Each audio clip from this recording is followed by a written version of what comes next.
still there? Oh, say does that star-spangled banner yet wave o'er the land of the free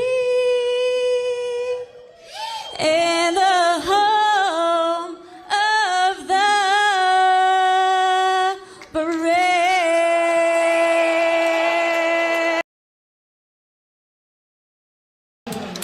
Cartel.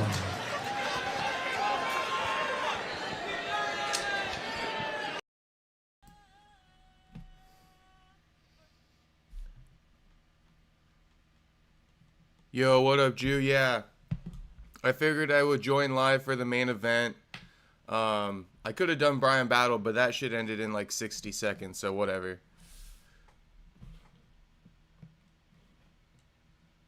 But yeah, we'll watch this, kind of react to this, and then we'll get into the stories for today. We got a lot of juicy stuff.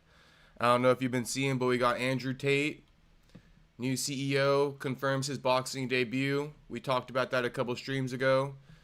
Gervonta Davis, I mean, some crazy work. You know what I'm saying? What's crazy is that Jake Paul fucking brought up these allegations. And, you know, in their press conferences.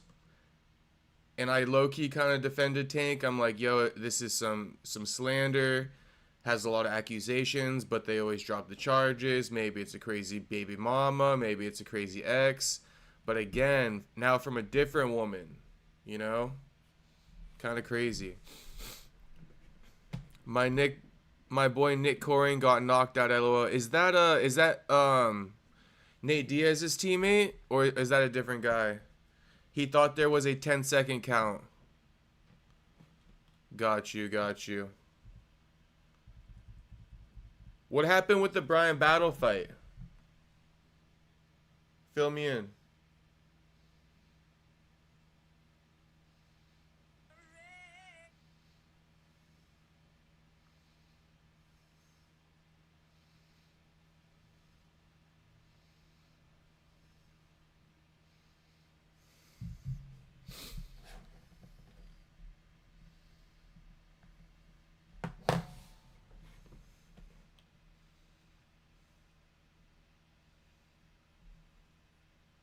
Comes in tonight, making his dirty boxing debut and fighting out of Minneapolis, Minnesota,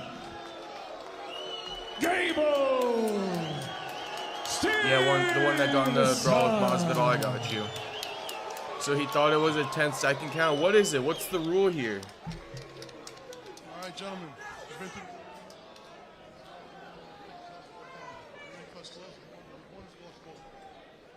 Dan Mergliata gives them their final instructions. This main event brought to you by Tempters, Cannabis-infused elevated seltzers, Gable Stevenson, Billy Swanson. You don't get a 10 count here? We're set to go in our main event at PBS 4. Here we go. This is the fight we all came here to see tonight. Here we go. Ooh. Oh! Stevenson!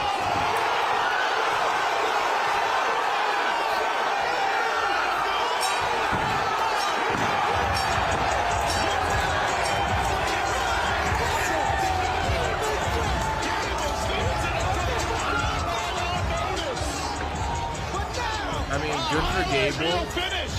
But what do you want me to fucking do? What do you want me to say? You want me to be stoked on that? Like, I'm not, like, come on, man. I'm sure Gable's stoked for himself, you know, but... That man is a special athlete. That man is something special. Wow. Whatever. This guy's a fucking football-playing doctor in space with a mustache. He just did it more. Does everything under the sun except for what we want to see him do. He's fine using his other tools in the Congrats to him, but I'm not, you know what I'm saying? I mean, when you knock a guy out in 30 seconds like that, like this type of dude. No, he's not just a wrestler. He had those hands. He's been working on those hands, and he looked tremendous just now.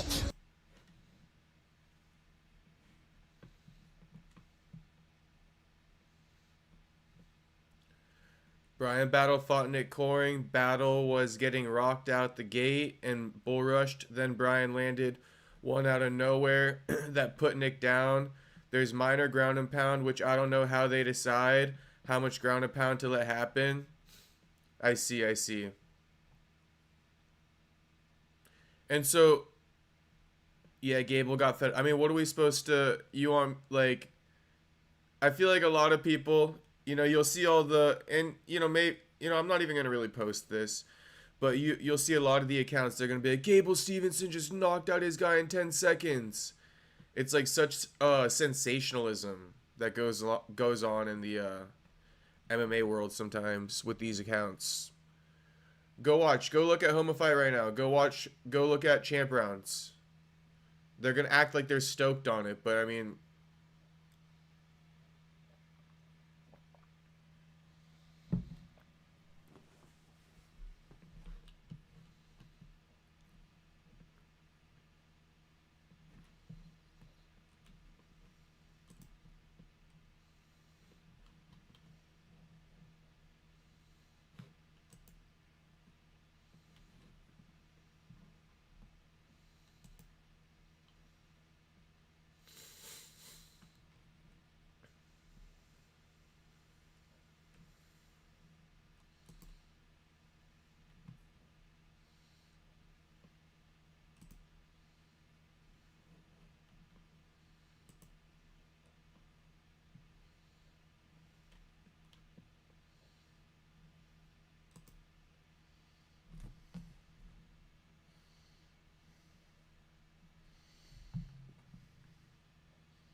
talk, the people in between, you know, you got to get over a lot of obstacles, and today was one of them.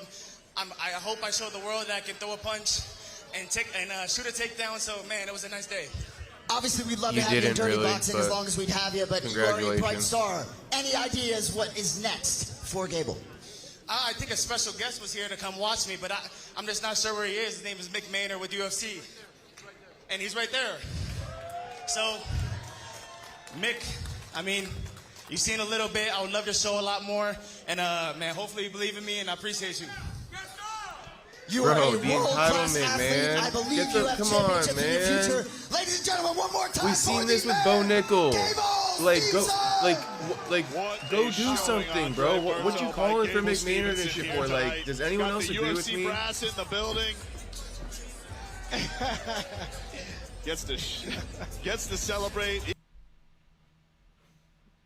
Bro, go do something. Like, what you calling for Mick Maynard for? You got one pro MMA fight.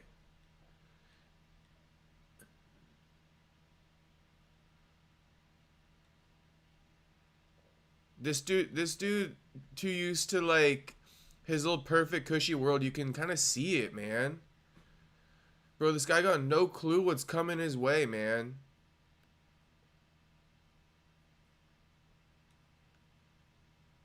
Like, bro, I would have much more liked to see an athlete of this caliber not stoked, not celebrating. You could let your people celebrate with you, but I would be like, hey, man, it ain't nothing. This ain't nothing, bro. I'm locked in.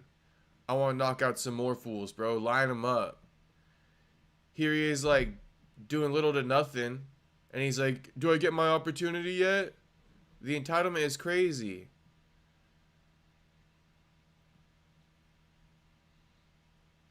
This guy tries the WWE, tries the NFL. You know what I'm saying?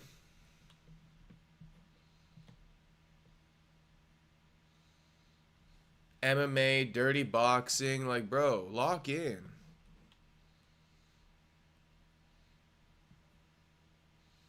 It's a good knockout. Who's the opponent?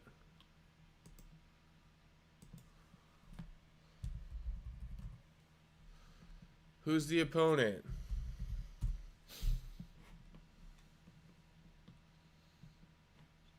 Bro, of course, Jew. Of course, bro.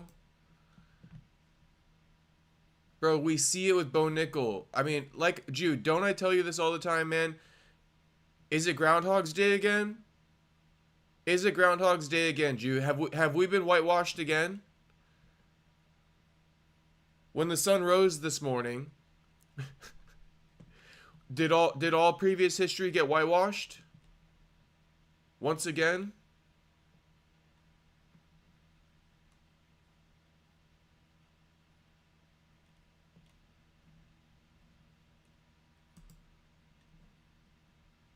This guy, Billy Swanson, 4-3 in MMA. Okay, 4-3 in MMA. Lost his last 4 fights. This guy's gone. He's doing Muay Thai. He's doing BKFC. You know what I mean? He's doing straight boxing. That gets canceled. He's doing dirty boxing. You know? This guy's not even committed.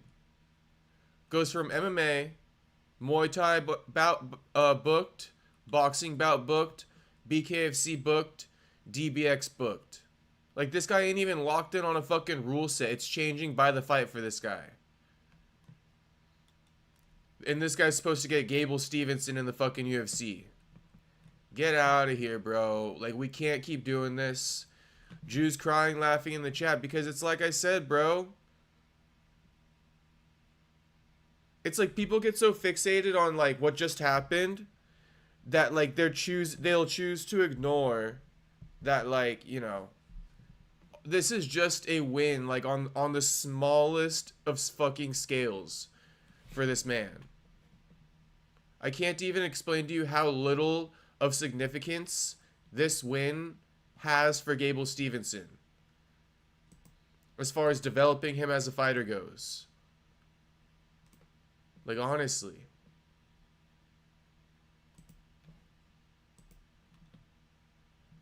What up, Dylan? Dylan back again for a 3rd night in a row. Let's go. I figure let's just watch Brian battle real quick. I missed it. But what up, everybody watching right now? Go ahead, like the stream, boys. If you're new, subscribe.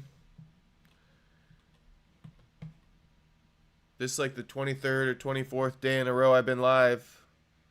I ain't even counting, though. But we're going for 30 straight at least. 30 straight at least. So thanks to everybody, all the returning viewers. We got some good stories coming up. Like I said, Tank Davis, Andrew Tate, Alex Pereira lying on my man Joaquin Buckley's name. Alright, lying on my man's name. How dare he? But let's watch Brian battle versus Nick Coring first. Nate Diaz's teammate.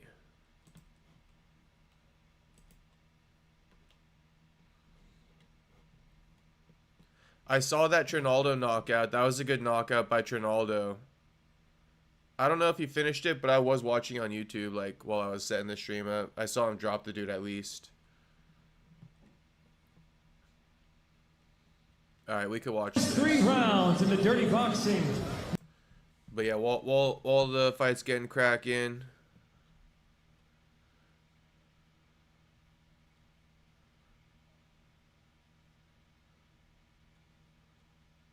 Production is rough, Jew.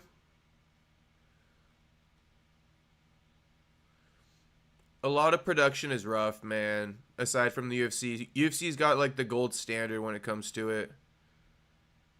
Even like CJI production a little bit rough.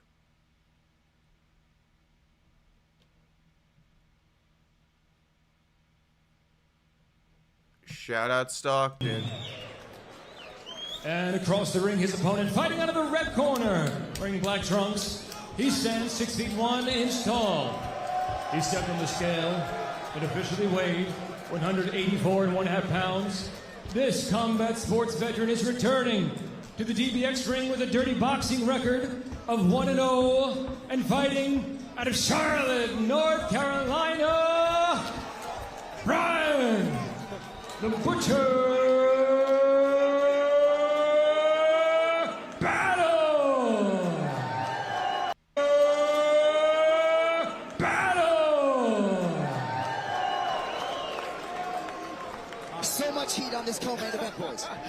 Absolutely. This co-main event brought to you by Accuses.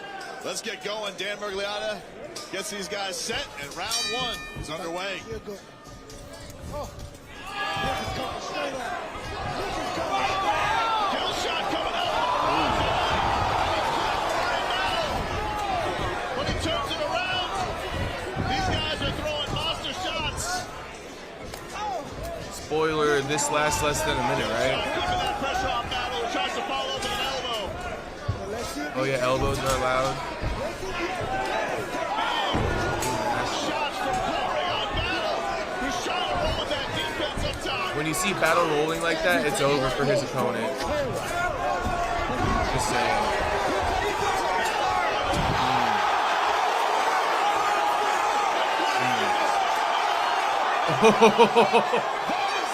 The Butcher with a highlight finish. He drops kill shot and then has a follow-up shot. And Dan Miragliotta waves it off. What a Oh shot my by goodness. Brian Battle. Brian Battle. Nick There they Corey go. is not happy with the stoppage. Yo, what up, but he Soda just Pop? stood there on I his wouldn't mind knees that and fight, nothing bro. else. So My Brian only Battle thing, Soda followed Pop, up with I the just shot. think this guy's a head Dan case. Miragliotta seemed to say that means you don't want to continue, and that's all she wrote. He's a bit of a head case. I don't know like what the deal is with the UFC and stuff. I don't know if like if he crashes out with the star power. I don't know what it is. He does better when people aren't paying attention to him. As soon as people pay attention to him, you know, Nick Corey still like there was no set reason for him to with leave the the UFC stoppage. other than for Maybe a little his confused 2 by botched the weight rule cuts. set. I don't think he knows what happened. Like he didn't even But he lose took that either of big those shot, fights, you got know. dropped, and then when he was at a knee, Brian Battle Battle low-key a little bit followed of a mystery to me. with his own kill shot for that fight. Wow. Soda Pop thinks Phil Rowe is losing this week. Gotta be real. Looks like I'm Brian gonna ride with Phil Rowe. No time. Just on the, you know, on the simple merit that we got a relationship. You feel me? I gotta be loyal. Korean Hulk. We're gonna look at it here. Let's see. Let's see. Left I'm not hand too familiar with drops Korean Nick Hulk. Corey. I don't know if He you want to sits give me a little there. breakdown, Soda Doesn't Pop. look like he wants to continue, or is waiting, and you're allowed to follow up You're kidding me. if you drop continue. We're gonna look at it here. Drop his ass. Left hand. Ooh, face plants. Face plants. We're gonna look at it here. Ooh, face right into the canvas. Face right into the canvas. Left Oof. hand drops. Nick Stands Corey. over him. He sits there. Doesn't look like Bah. The way that this dude reacted, if I was Brian Battle, I might have forgot about that. He seemed so certain that he had a free 10 count.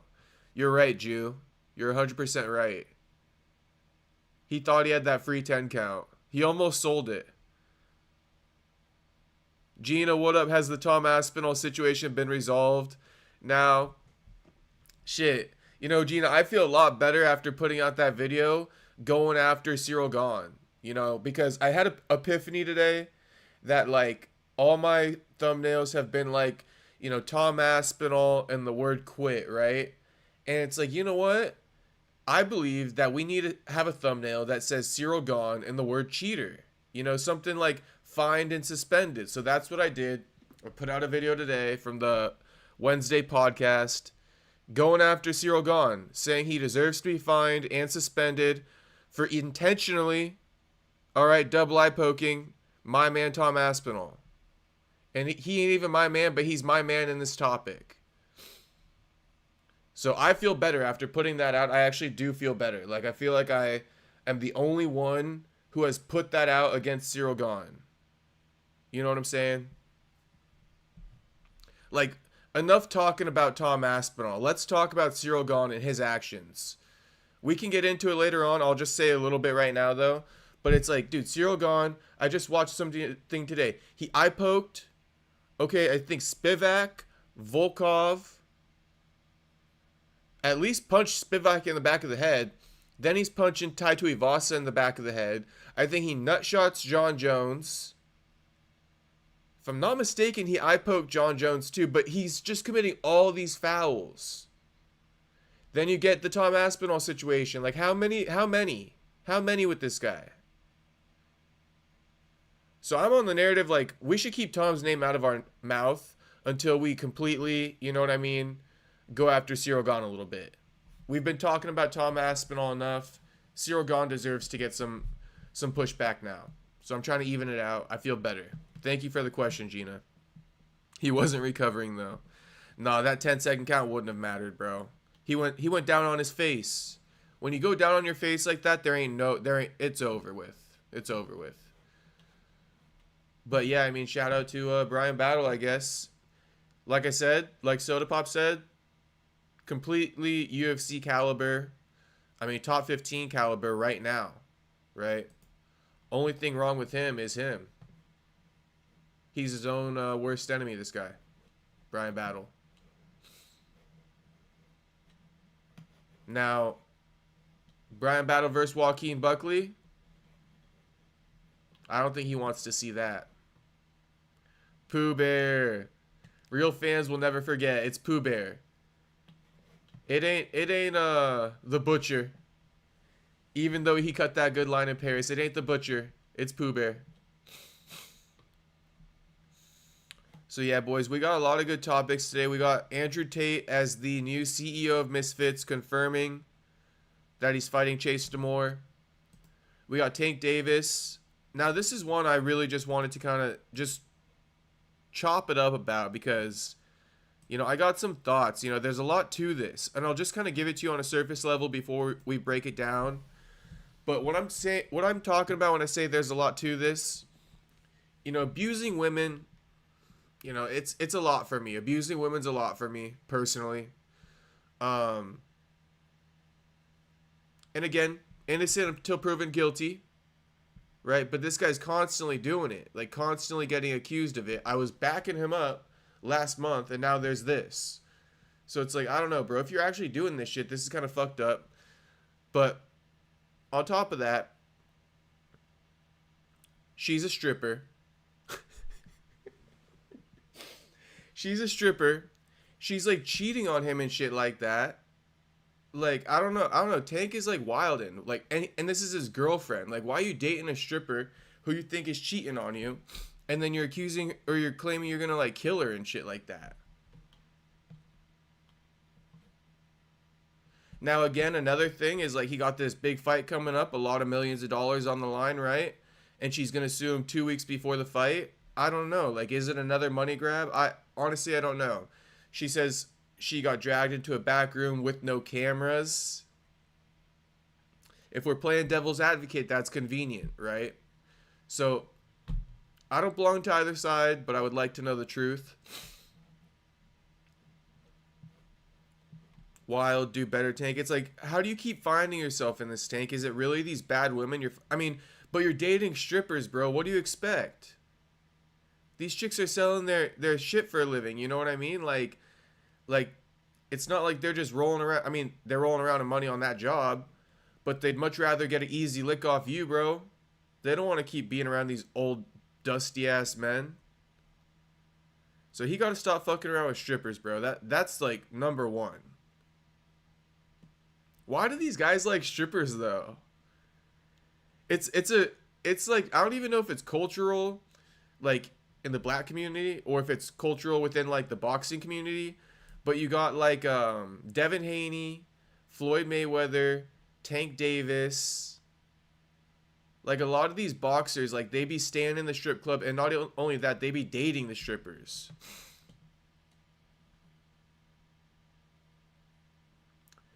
You don't want me to tell you why.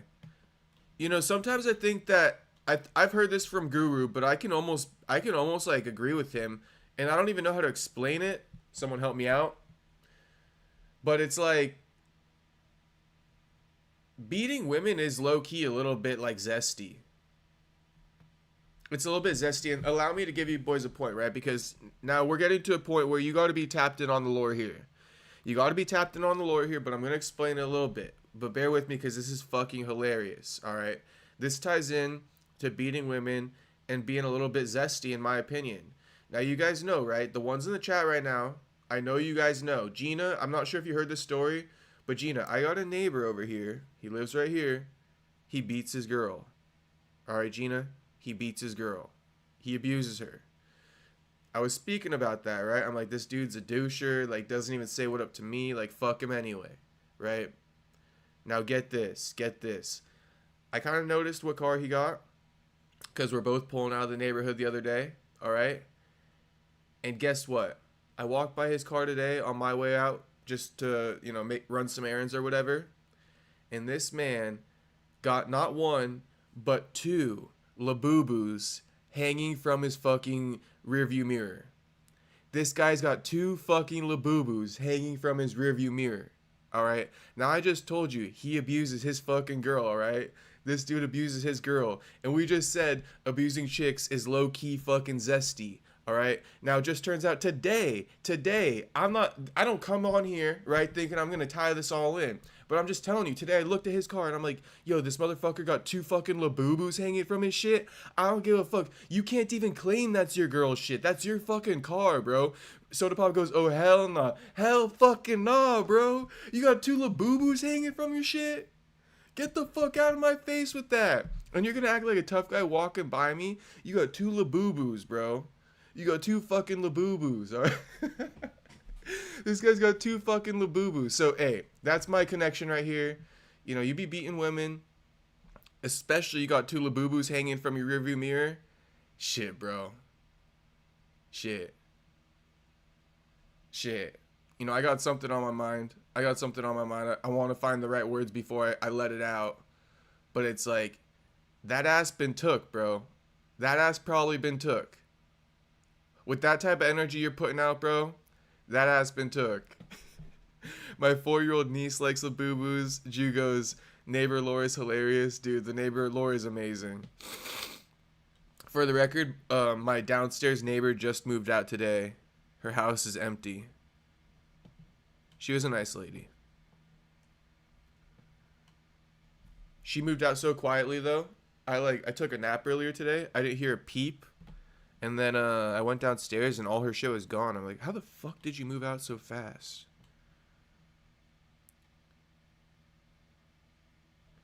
They have all the opportunities. Okay, Dylan, they have all the opportunities, fame, and looks in the world to get a solid 10 out of 10 woman, but they decide to scrape the bottom of the barrel for women. Like, what the fuck?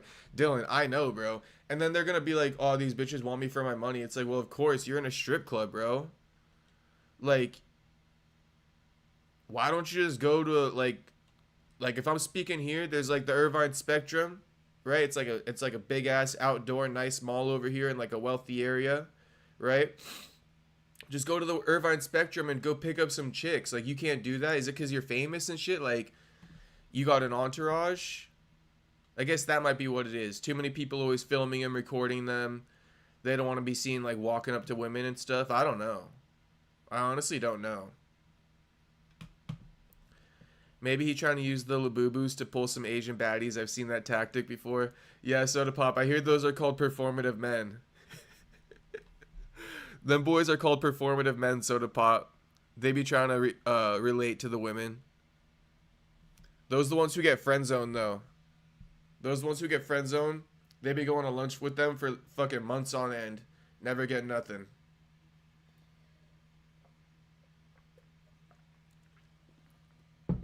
Gina, I got a question for you. Gina, do you like a performative man?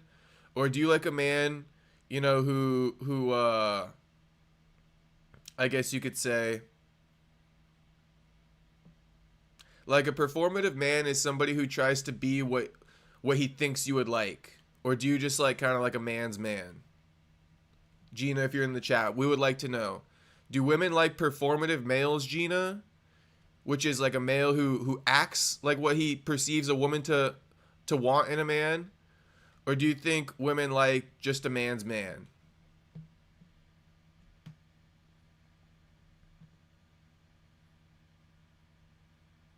Got some flaming hot Cheetos and fruit punch from the bodega. Oh, let's go, Soda Pop. All right, we're going to dig into the story right now then. We're going to dig into the story.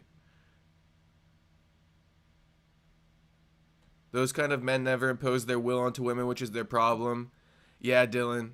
They're too passive, you feel me? And the women smell that from a mile away. It's always those ones, you know? They like the bad boys. We all know it. We all know it. It's no secret. Performative males get nowhere.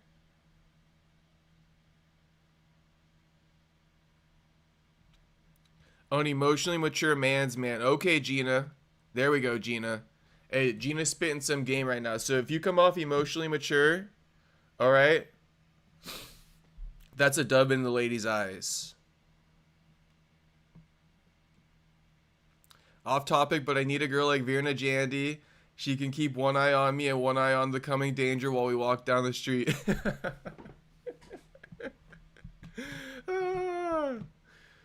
Poor girl. Poor girl got a little bit of a lazy eye, huh, Soda Pop? Jandy's looks combined with the weight cut is a crazy look, and I'm not gonna lie, her and Raul Rosas, bro, they look so similar. Like Dylan Dennis wasn't even lying when he made that joke. Gina says performative males are yuck. Let's go, Gina. Nah, bros, you gotta be yourself, organic. Yes, Jew, 100%. Also, I'm gonna give you guys just a drop of free game right now. That whole, like, I mean, unless you're trying to really wife up a chick, okay? If you really got intentions on wifing up a chick, okay, right? Okay. But that whole, like, trying to take him out to dinner and shit like that before, like, come on, bro. Just let him know your intentions, bro. Just let him know your intentions, all right? Like, you don't gotta take him out to a nice dinner, like, you feel me? Go get, like, some In-N-Out or something like that. Go back to your place. Go kick it. You feel me? You got way better odds of hitting on the first night doing that than taking him to fucking dinner, spending $150. I promise you. I promise you. Getting all dressed up, bro, all that shit. I'm telling you, bro. Throw on a pair of sweatpants, take him out to In-N-Out, come back to your house, Netflix and chill. It's over with. All that performative male bullshit, all that spending money bullshit, all that tricking bullshit. Get out of here with that. Unless you want her to be your wife, all right, boys? That's my free game for the night. Gina says, yes, too passive is not good for most of us. But some don't learn, sadly. Ah, Gina, what are we going to do with those guys? What are we going to do with those guys? It's okay. Maybe they'll find their way eventually. Or maybe they'll resort to tricking. You know? Who knows? Some solid advice, bro. Let's go, Dylan.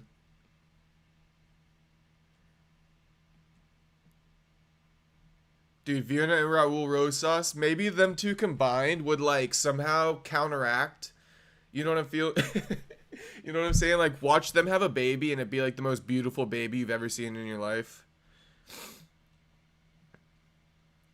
Need me a girl who wants McDonald's instead of expensive food for real. Soda Pop. Bro, trust me, bro.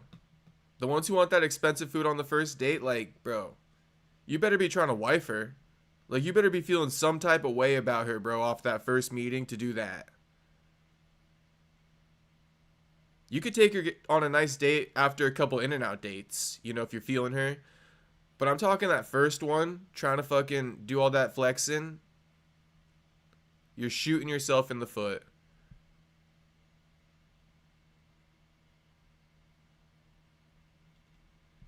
If an In-N-Out ain't good enough, she ain't wifey, boys. 100%. 100%.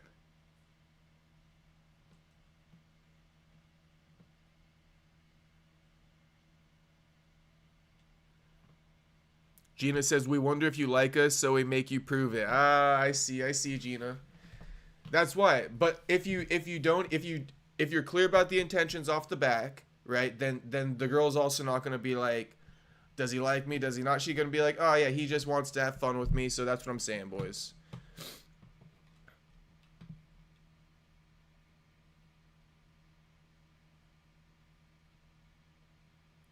If you go fancy first date, then you got to keep it at that standard, and it's very unrealistic and expensive. Yeah, and you give off trick vibes, bro. she instantly gonna be like plotting like, all right, this guy is how I, you know, I'm gonna just use this guy for like expensive shit. Meanwhile, she gonna go kick it with the broke dude and give it up to him instead. Ah, I'm telling you, boys. I'm telling you. I'm telling you. Give me 1 second. 1 second.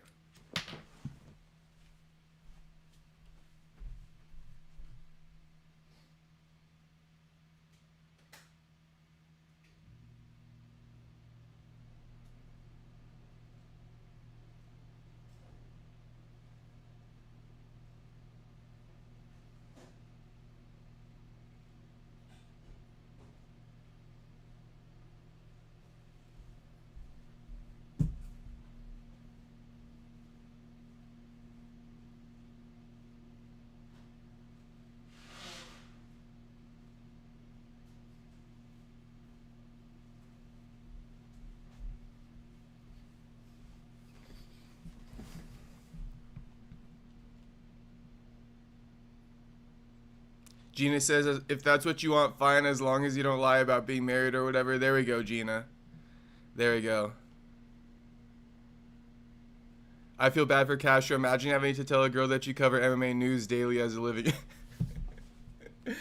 All right, Dylan. All right. All right. Leave me alone. Okay. Let's get into this article. Bro, I feel like the ladies probably love the fact that I cover UFC, no? Okay, let me pull up the ESPN article real quick.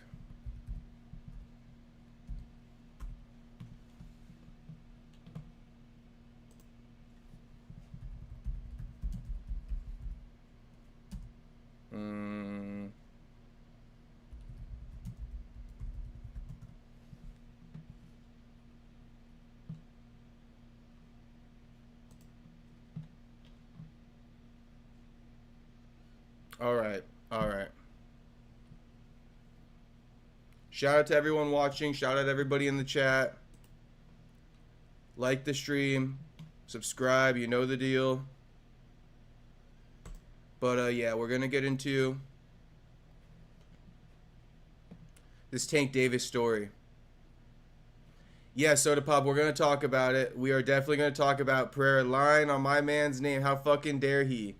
Everybody shout out Soda Pop for getting to the bottom of that situation. Soda Pop, I had to fucking include your caption too on my post.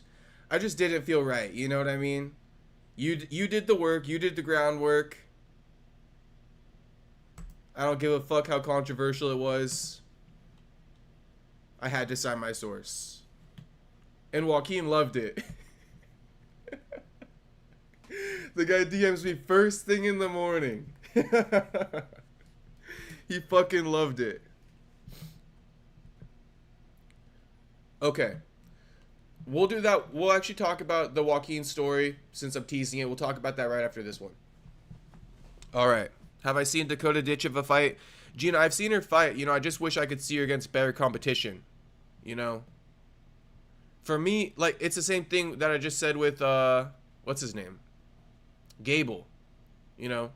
Congratulations on the win. Now do it against somebody I can, like, you know, certify you against. Shout out Buck. Shout out Buck. Shout out Buck. Alright, let's see here. Okay, so Gervonta Davis facing new civil lawsuit over domestic allegations.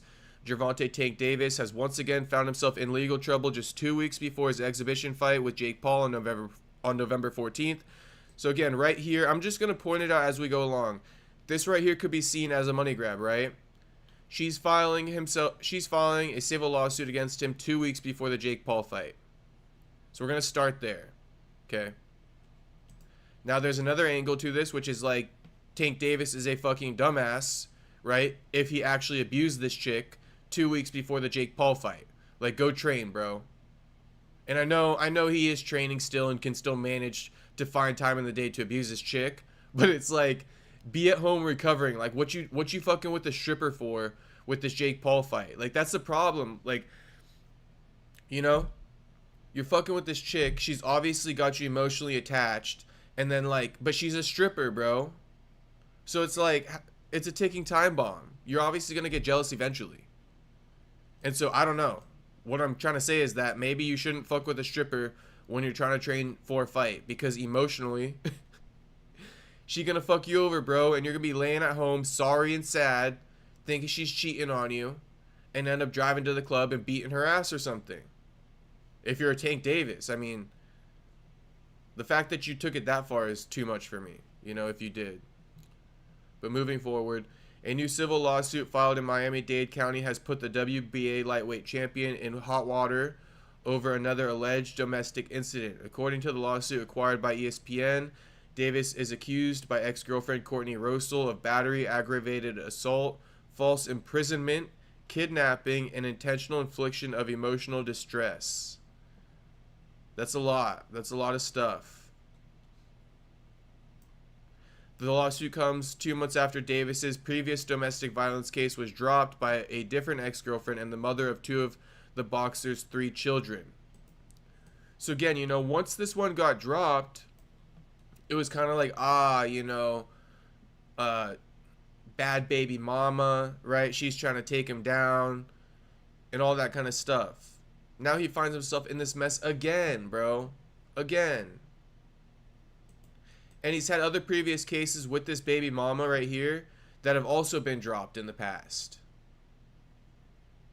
So for her, she has a history of accusing him of DV and then dropping the charges. You know, so we're like, all right, maybe she's the one making a bullshit. Now we got a new woman, okay? And for the record, Tank has never been convicted or found guilty or liable in any law of court, civil, or I don't know what you call the real law, but you know what I'm saying. Never been found guilty of domestic violence. So I'm just going to put it out there. But he's got like 5 or 6 accusations at this point.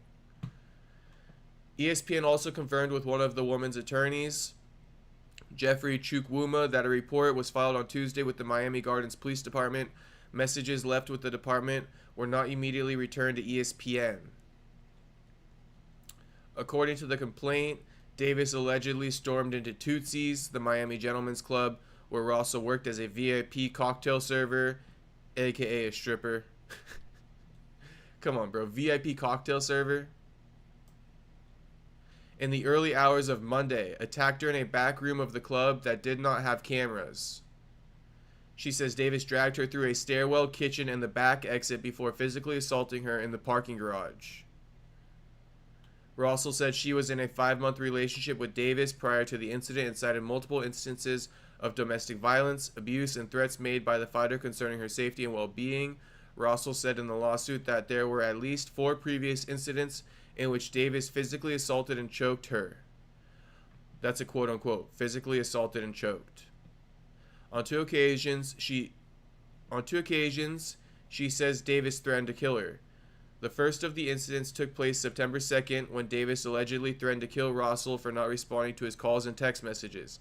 A second incident took place September 23rd when she says Davis accused her of infidelity and texted, "I'll kill you."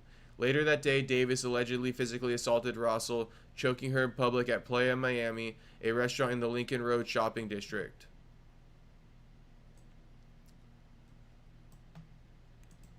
See, this is the thing. I just want to say this because I find it interesting.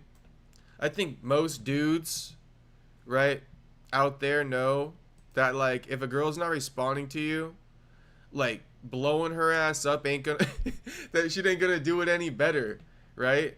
But it's like, what's Tank's option when you're dating a fucking stripper, right? It's a ticking time bomb. Of course you're gonna think this stripper's cheating on you. It's already hard enough for dudes to not blow up a chick who doesn't respond to their texts, who ain't a stripper, right? Let alone a chick who's a stripper.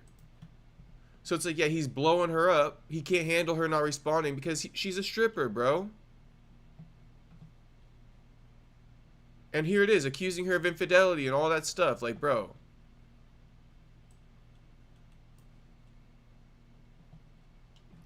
The suit says that Davis sent Russell a text message after this week's incident stating, "I'm on my way to your house," which Russell interpreted as the boxer heading to her home to continue assaulting her.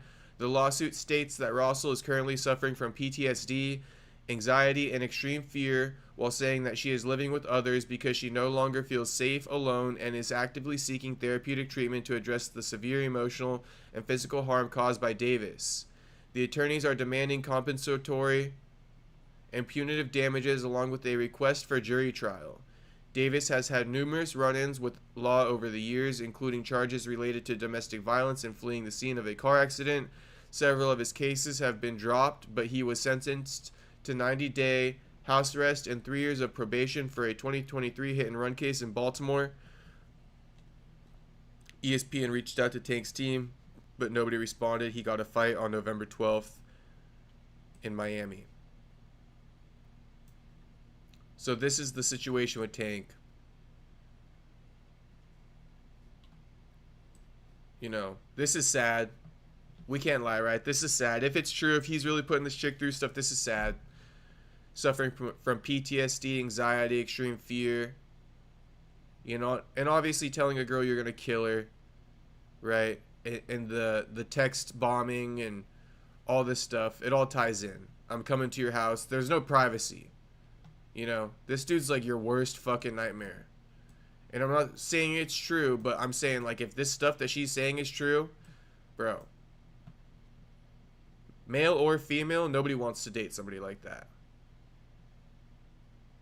So, we'll see what happens with Tank. This is yet another incident, though, and keep in mind, Tank, the one thing I will say that's kind of damning to Tank in the past, the most damning piece of evidence is when Tank came to that basketball game and snatched his girl up out of that seat. You know, that was the most damning piece of evidence, which shows, like, oh, okay, he might be, you know, a little bit aggressive. So,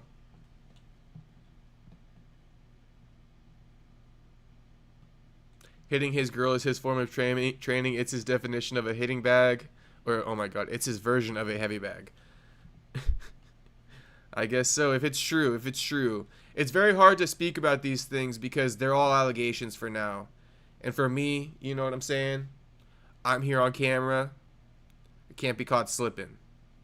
So, if true, it's very unfortunate. But all I can tell you guys is the facts of now and some of the past facts with Tank and women. Yeah, Louis, 90-day house arrest for the hit and run. So he's never been convicted. He's never been convicted of abusing women. He's only been accused. You know. Gina says, who knows for sure, he might have paid another woman off, or she might just see a chance to make a load of money. Yes, Gina, you know, that is another thing. He could have paid off the other woman who dropped the charges.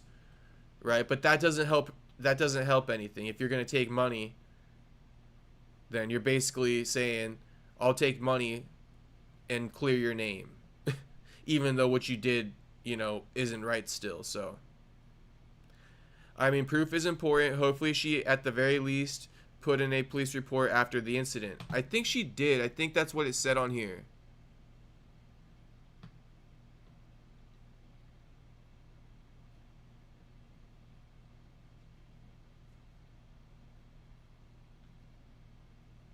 Yeah, Jew, right here.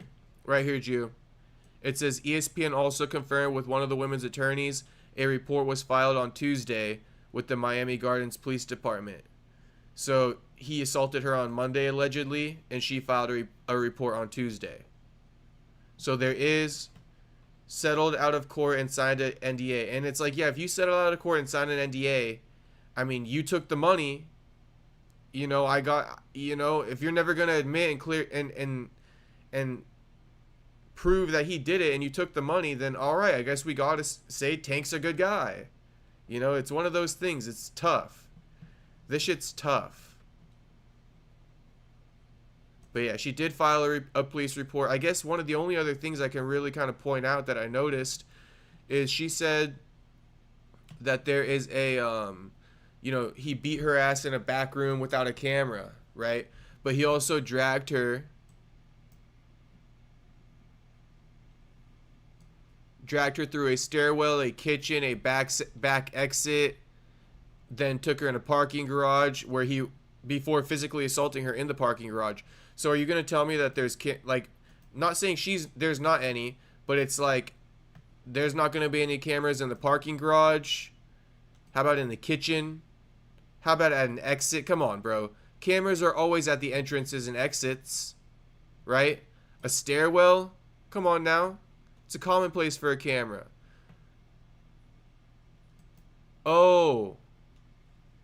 So again, I don't know how you want to interpret this. This would be a great like test question though. But how about this? Okay, so it says, tell me how you guys interpret this. In the early hours of Monday, and attacked her in a back room of the club that did not have cameras. So is it saying the club has no cameras? Like the club itself has no cameras?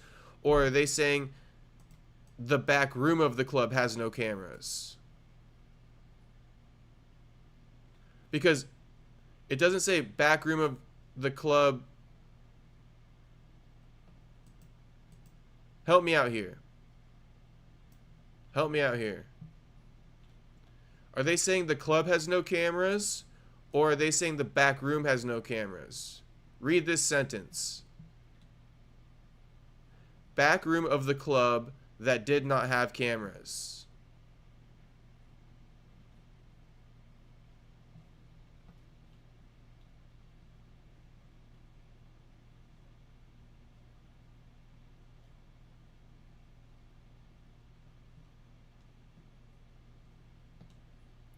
No, Gina, that is fair. That is fair. And you're allowed to take the $1 million, right? But I guess you can't blame people for defending Tank when no charges are when all the charges eventually get dropped, you know? So it's fine to take the money, but you're almost exchanging the money for, you know, Tank's public image to be looking clean. And then the problem with that, I guess, the problem with that is that then you get people like me, right, who are forced to stick up for a guy like Tank, right, even if the allegations may be true, right? So I might be sitting here on camera sticking up for a guy like Tank who may have abused his ex-girlfriend, his baby mama, right? And I have to defend him even though he may have did it because she settled with him. So that's one of the weird ones, is like you're having people, like, by taking the money, a byproduct of that is people now get to defend him even though he could be guilty. You know? So it's just kind of odd because, like, only Tank knows the truth, right? And it's like, when he sees a video of people using this as evidence, like, no, the charges got dropped, you know? When he really settled out of court, he's probably like, ha ha ha, like, I actually did it, ha ha ha, I got people defending me. So that's the weird thing about it. But you can't blame someone for taking the $1 million because, like Gina said, he has more money than her, right? So she could probably get nothing at the end of the day and still lose the court case if she don't got enough evidence. So I get it, Gina, I get it. I do get it. It's such a slippery slope. It's hard.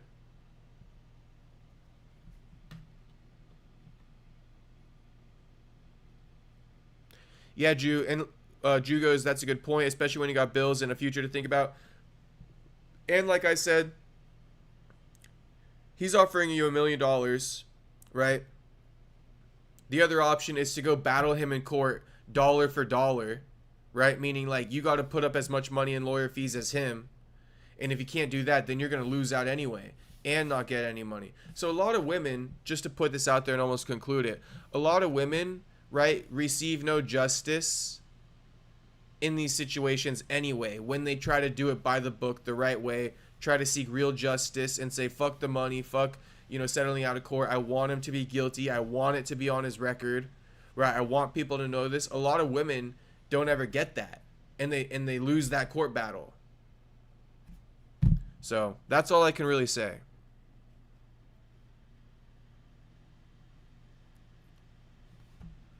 If I had a video, then yes, and after that I would sue him. Yeah, so it's one of those things where if you got to have bulletproof proof to turn down that money, if that makes sense. You got to have video proof evidence or bulletproof evidence on Tank in order to turn down the money to settle out of court and sign an NDA, like Chris said.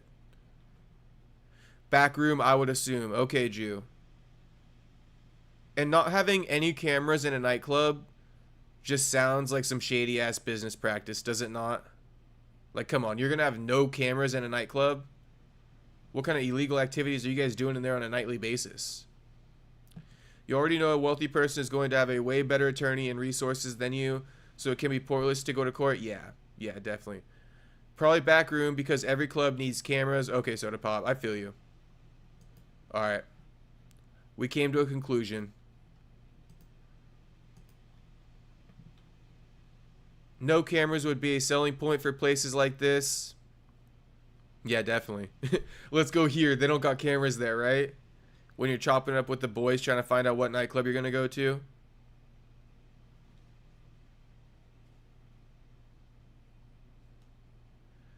Hard to stick up for a person who punches faces for a living. Not like you need a decent personality for that. I mean, yes, Chris, but that's like all fighters, right? That's like your favorite fighter. That's like even grouping in Tom Aspinall.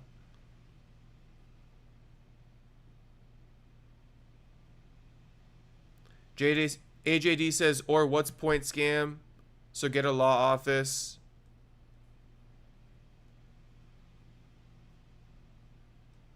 Diddy cover up, easy to pay off a club owner. Intimidation 103. I hear you guys. So this is the latest on Tank. Now we got Soda Pop in the chat, right? Shout out to Soda Pop. Think you guys are gonna enjoy this one. This one hits close to home, all right? Because friend of the program, loyal friend of the program, right? The most interviewed guest on the program, on this channel, Joaquin, New Money, New Mansa Buckley, all right, is getting his name slandered. Slandered by fucking Alex Pereira. Now, I will admit, my man told the Alex Pereira story one too many times, all right? Joaquin has told this story on like maybe 3 or 4 different occasions. I don't know how many.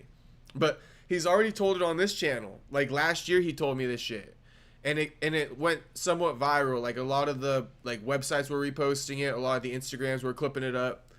He told me it. Pereira never said shit, right? Never clapped back. I think he went on the Jackson podcast. Said it again. Pereira never clapped back. Then he recently, he's been popping back out on social media. So he was filming a video with one of his producers or something in the gym. And low-key, I think the producer was trying to find, like, hey, you want to tell a story? Let's kind of go viral. And so he's like, if you watch that video, the producers, Joaquin tells the producer, like, yeah, I already told that story before, but we could tell it again, right? Soda Pop says he said it on Joe Rogan too, LOL. So, yeah. Shout out Joaquin. But he told the story one too many times, and Pereira had enough. He's like, motherfucker, all right, I gotta clap back. I don't know if he's seen it in the past, but Joaquin has been told this story plenty of times. So anyway, now it doesn't mean that Joaquin's wrong, right? This is a fact. And Joaquin can tell it as many times as he fucking wants to, because it's a fucking fact. So anyway, getting to Pereira's response, he finally claps back, and he accuses Joaquin of being the one that turned him down. All right, so bear with me, boys, because we're about to get into it with Soda Pop, how he ties in. But Pereira posted this screenshot of their DMs yesterday in response to Joaquin. I'll play the old video of Joaquin in the gym for context in a minute. But he goes, why did you send me this post? By the way, low-key kind of a power move, right? I mean, Joaquin wants all the smoke. He's sending Alex Pereira his fight announcement. So he goes, why did you send me this post? Of the 15 that ran, you were the first. Now go back to the end of the line with this little cheesing face. Okay? Now, people are going to think, damn, you know what I mean? Did Joaquin turn down Pereira? Did he really? Why would Pereira lie like that? Well, my man Pereira is sadly mistaken because Joaquin Buckley is not Chris Curtis. Okay? And Chris Curtis is the one that turned him down, all right, and openly admitted to it. It's on public record, so it couldn't be any more clear than this. There is no debate, okay? Joaquin accepted Alex Pereira. We're going to set that straight again right now before anything else. Joaquin accepted Pereira. He never turned his ass down. Okay.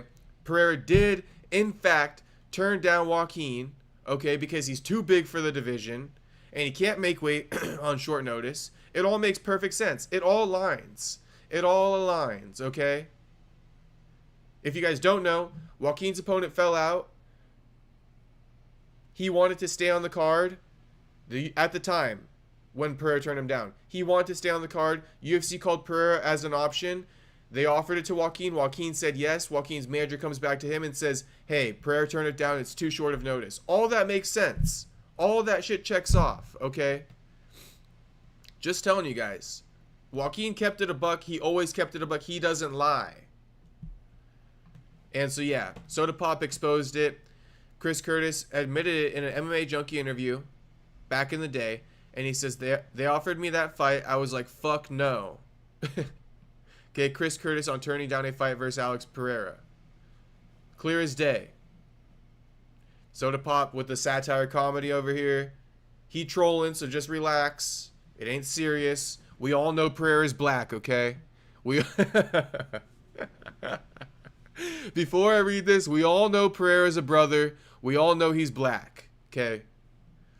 But Soda Pop goes, Pereira is confusing Buckley with Chris Curtis. Actually effing racist. They look nothing alike, have different names and different skill sets. The literal definition. All right, boys, the literal definition. This is too funny, though. This is too good. Amazing work by Soda Pop here. You guys see him in the chat. You see him in the chat. Okay, and then this is the clip. This is just some context for the whole story. But again, man, crazy work. And I know more information. I know more information that I can't reveal to you boys. Okay? But I just need to say this. Okay? I'm not going to say it. But this is what I'm going to say. I'm actually not going to even, let me just say this, okay? As if Pereira mistaking Joaquin Buckley for Chris Curtis is crazy enough work, there's crazier work from Pereira, all right? I'm going to just say this right here, disingenuous by Pereira, okay? I'm going to just say Pereira knows. Pereira knows Joaquin didn't turn him down. I'm going to say that. Pereira knows. Pereira knows, which makes it even crazier work, okay, that he tried to put this out there, that Joaquin turned him down. All right? Because Pereira knows Joaquin didn't turn him down.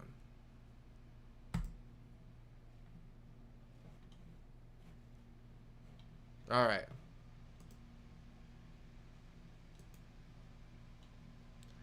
Moving on with the stories on the day.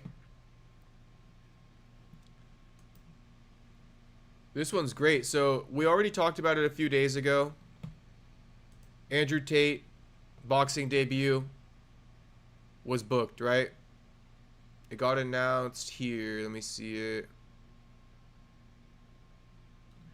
Right here. So we already posted about this 2 weeks ago. We did a stream on it. Andrew Tate versus Chase Demore booked for DAZN Misfits X Series 23 on December 20th in Dubai. Okay. And today, Andrew Tate confirmed the news. In a Misfits Boxing announcement, they announced Andrew Tate has taken over KSI's role as the Misfits Boxing CEO, and he confirmed the rumors that he's fighting Chase Demore for the heavyweight title on December 20th. So, let's watch Andrew Tate, not low-key, he's pretty much trolling KSI and breaking news about his fight. Man, this is dope too, because this is a guy who gets the game, gets the internet, gets, social media. I could see something where, Misfits starts kind of competing with some UFC attention in a way.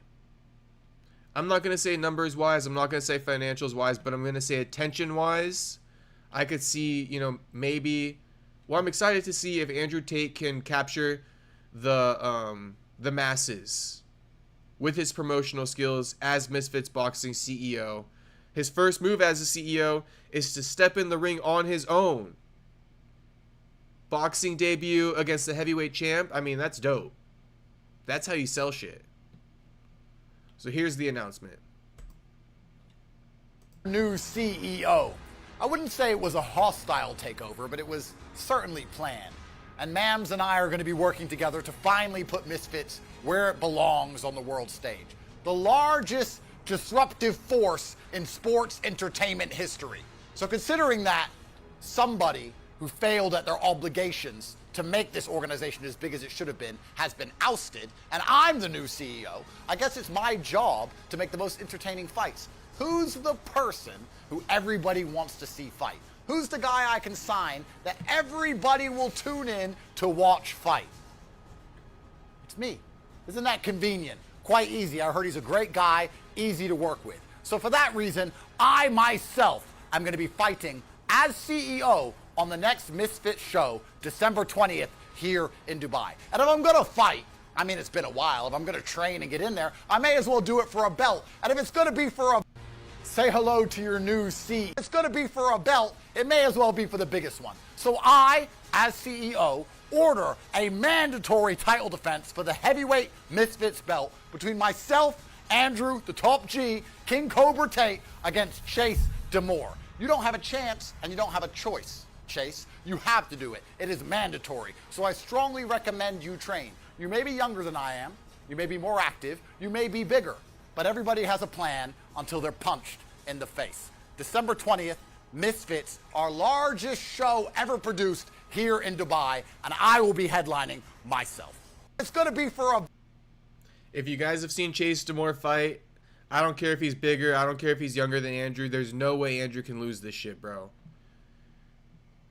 Chase Demore, low-key, like, an amateur boxer, or, like, he got the skill set of, like, a 1-0, 2-0 boxer at best, bro. Like, at best. Andrew Tate is a kickboxing world champion. There's no way he can lose to fucking Chase Demore. Good shit, though. Good shit. I'm excited for this. Here's the official fight poster. The fight before Christmas. Misfits Mania.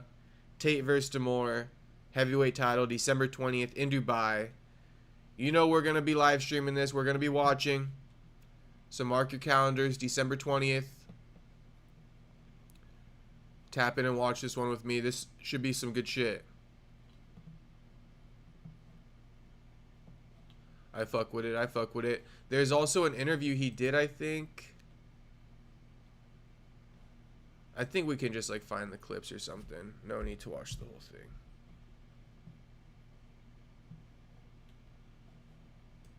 If I just go to Misfits. Oh, damn. Shakur just sparred with Jake Paul. That's good work. Especially for a Gervonta Davis fight.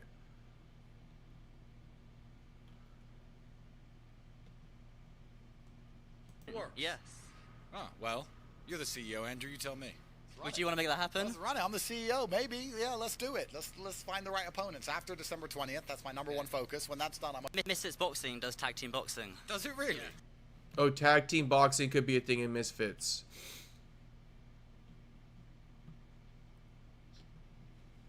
Let me just look at... I don't know if there's like a clip from here that went viral. I would prefer to just find the viral clip from that 12-minute interview with that kid than watch the whole 12-minute video.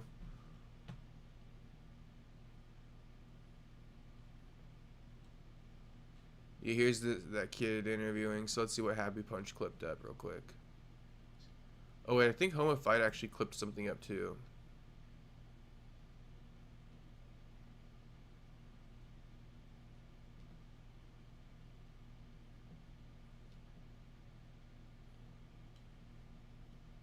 Still have beef with KSI? There's no genuine beef. You know, I've never met the guy. I hope he's okay. He annoyed me on Twitter, so I had to get involved in his company. That's just how it goes. That's how professionals act. You know, it's how professionals act. You piss off a banker, before you know it, he owns your street. It's just how it works. Still have beef with... Low key, I feel like that is how professionals act, is it not? Or maybe like successful businessmen. If you fuck with them, they're just gonna take your shit.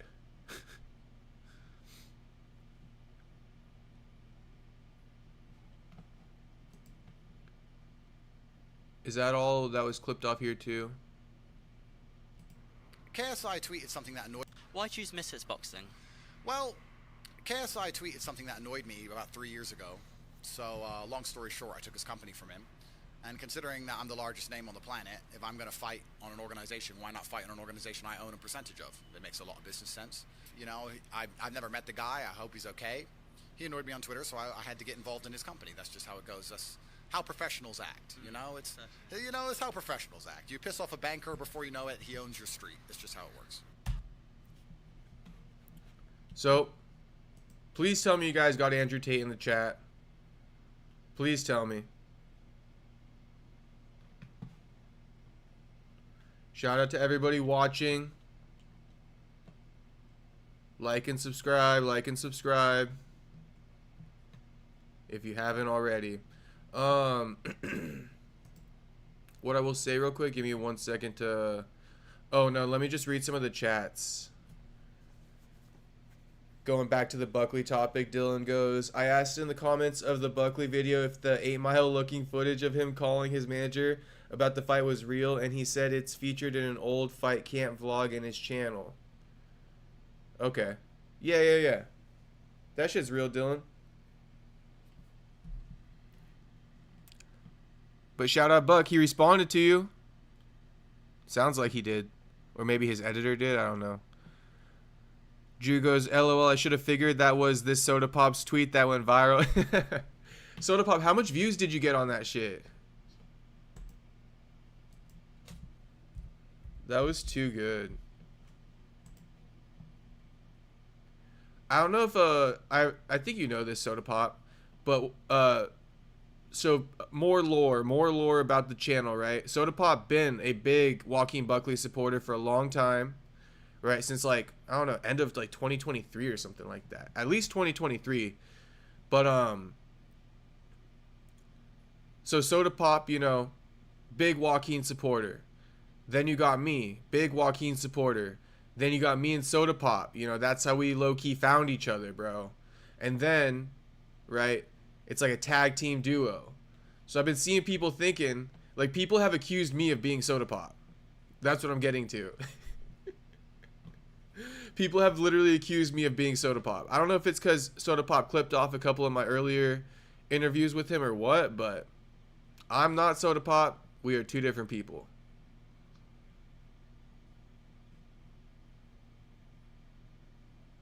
$167K. Shout out Soda Pop. Good work, good work.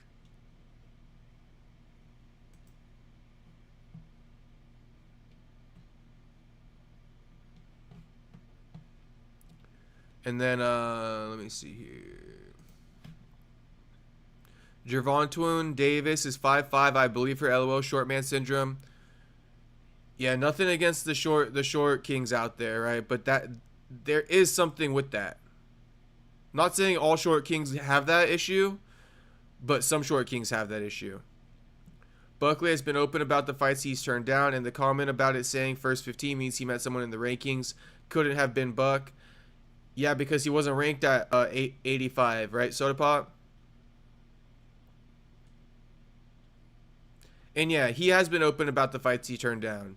Ian Gary was one of them. They have titles. Louis talking about Misfits. Yeah, they got titles in Misfits. But, like, I think you could just, like, win a fight and get a title. Like, I think Dylan Danis and Darren Till are champs. I don't know. At least Dylan Danis is a champ.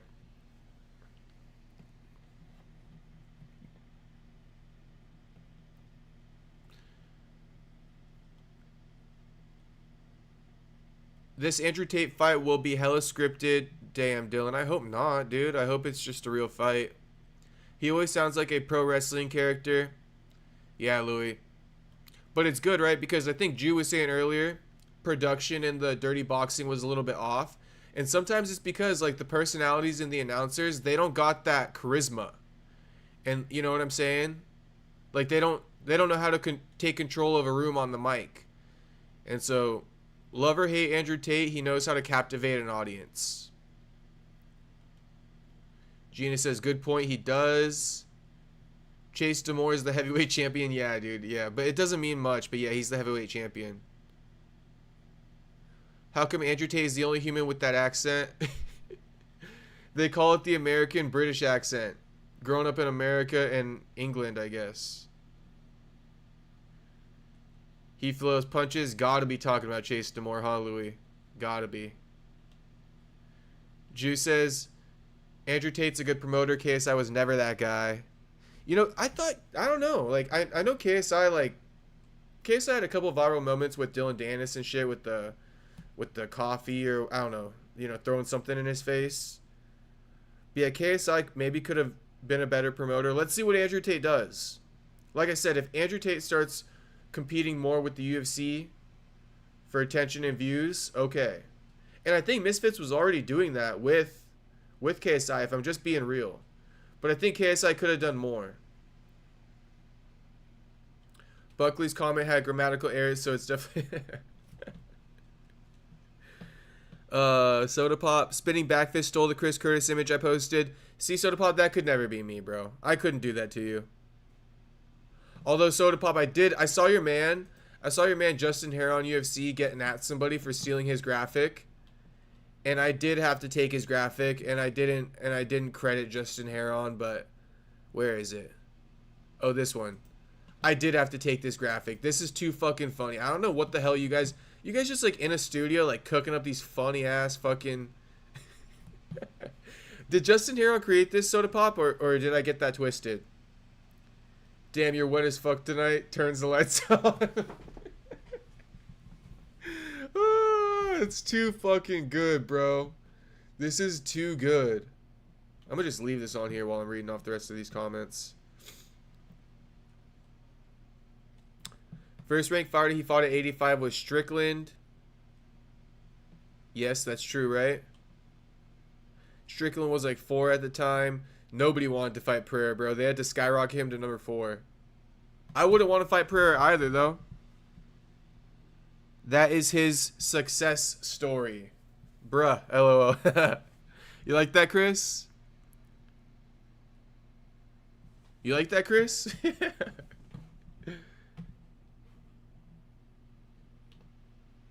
But yeah, should these boys be rocking some goggles now? I don't know.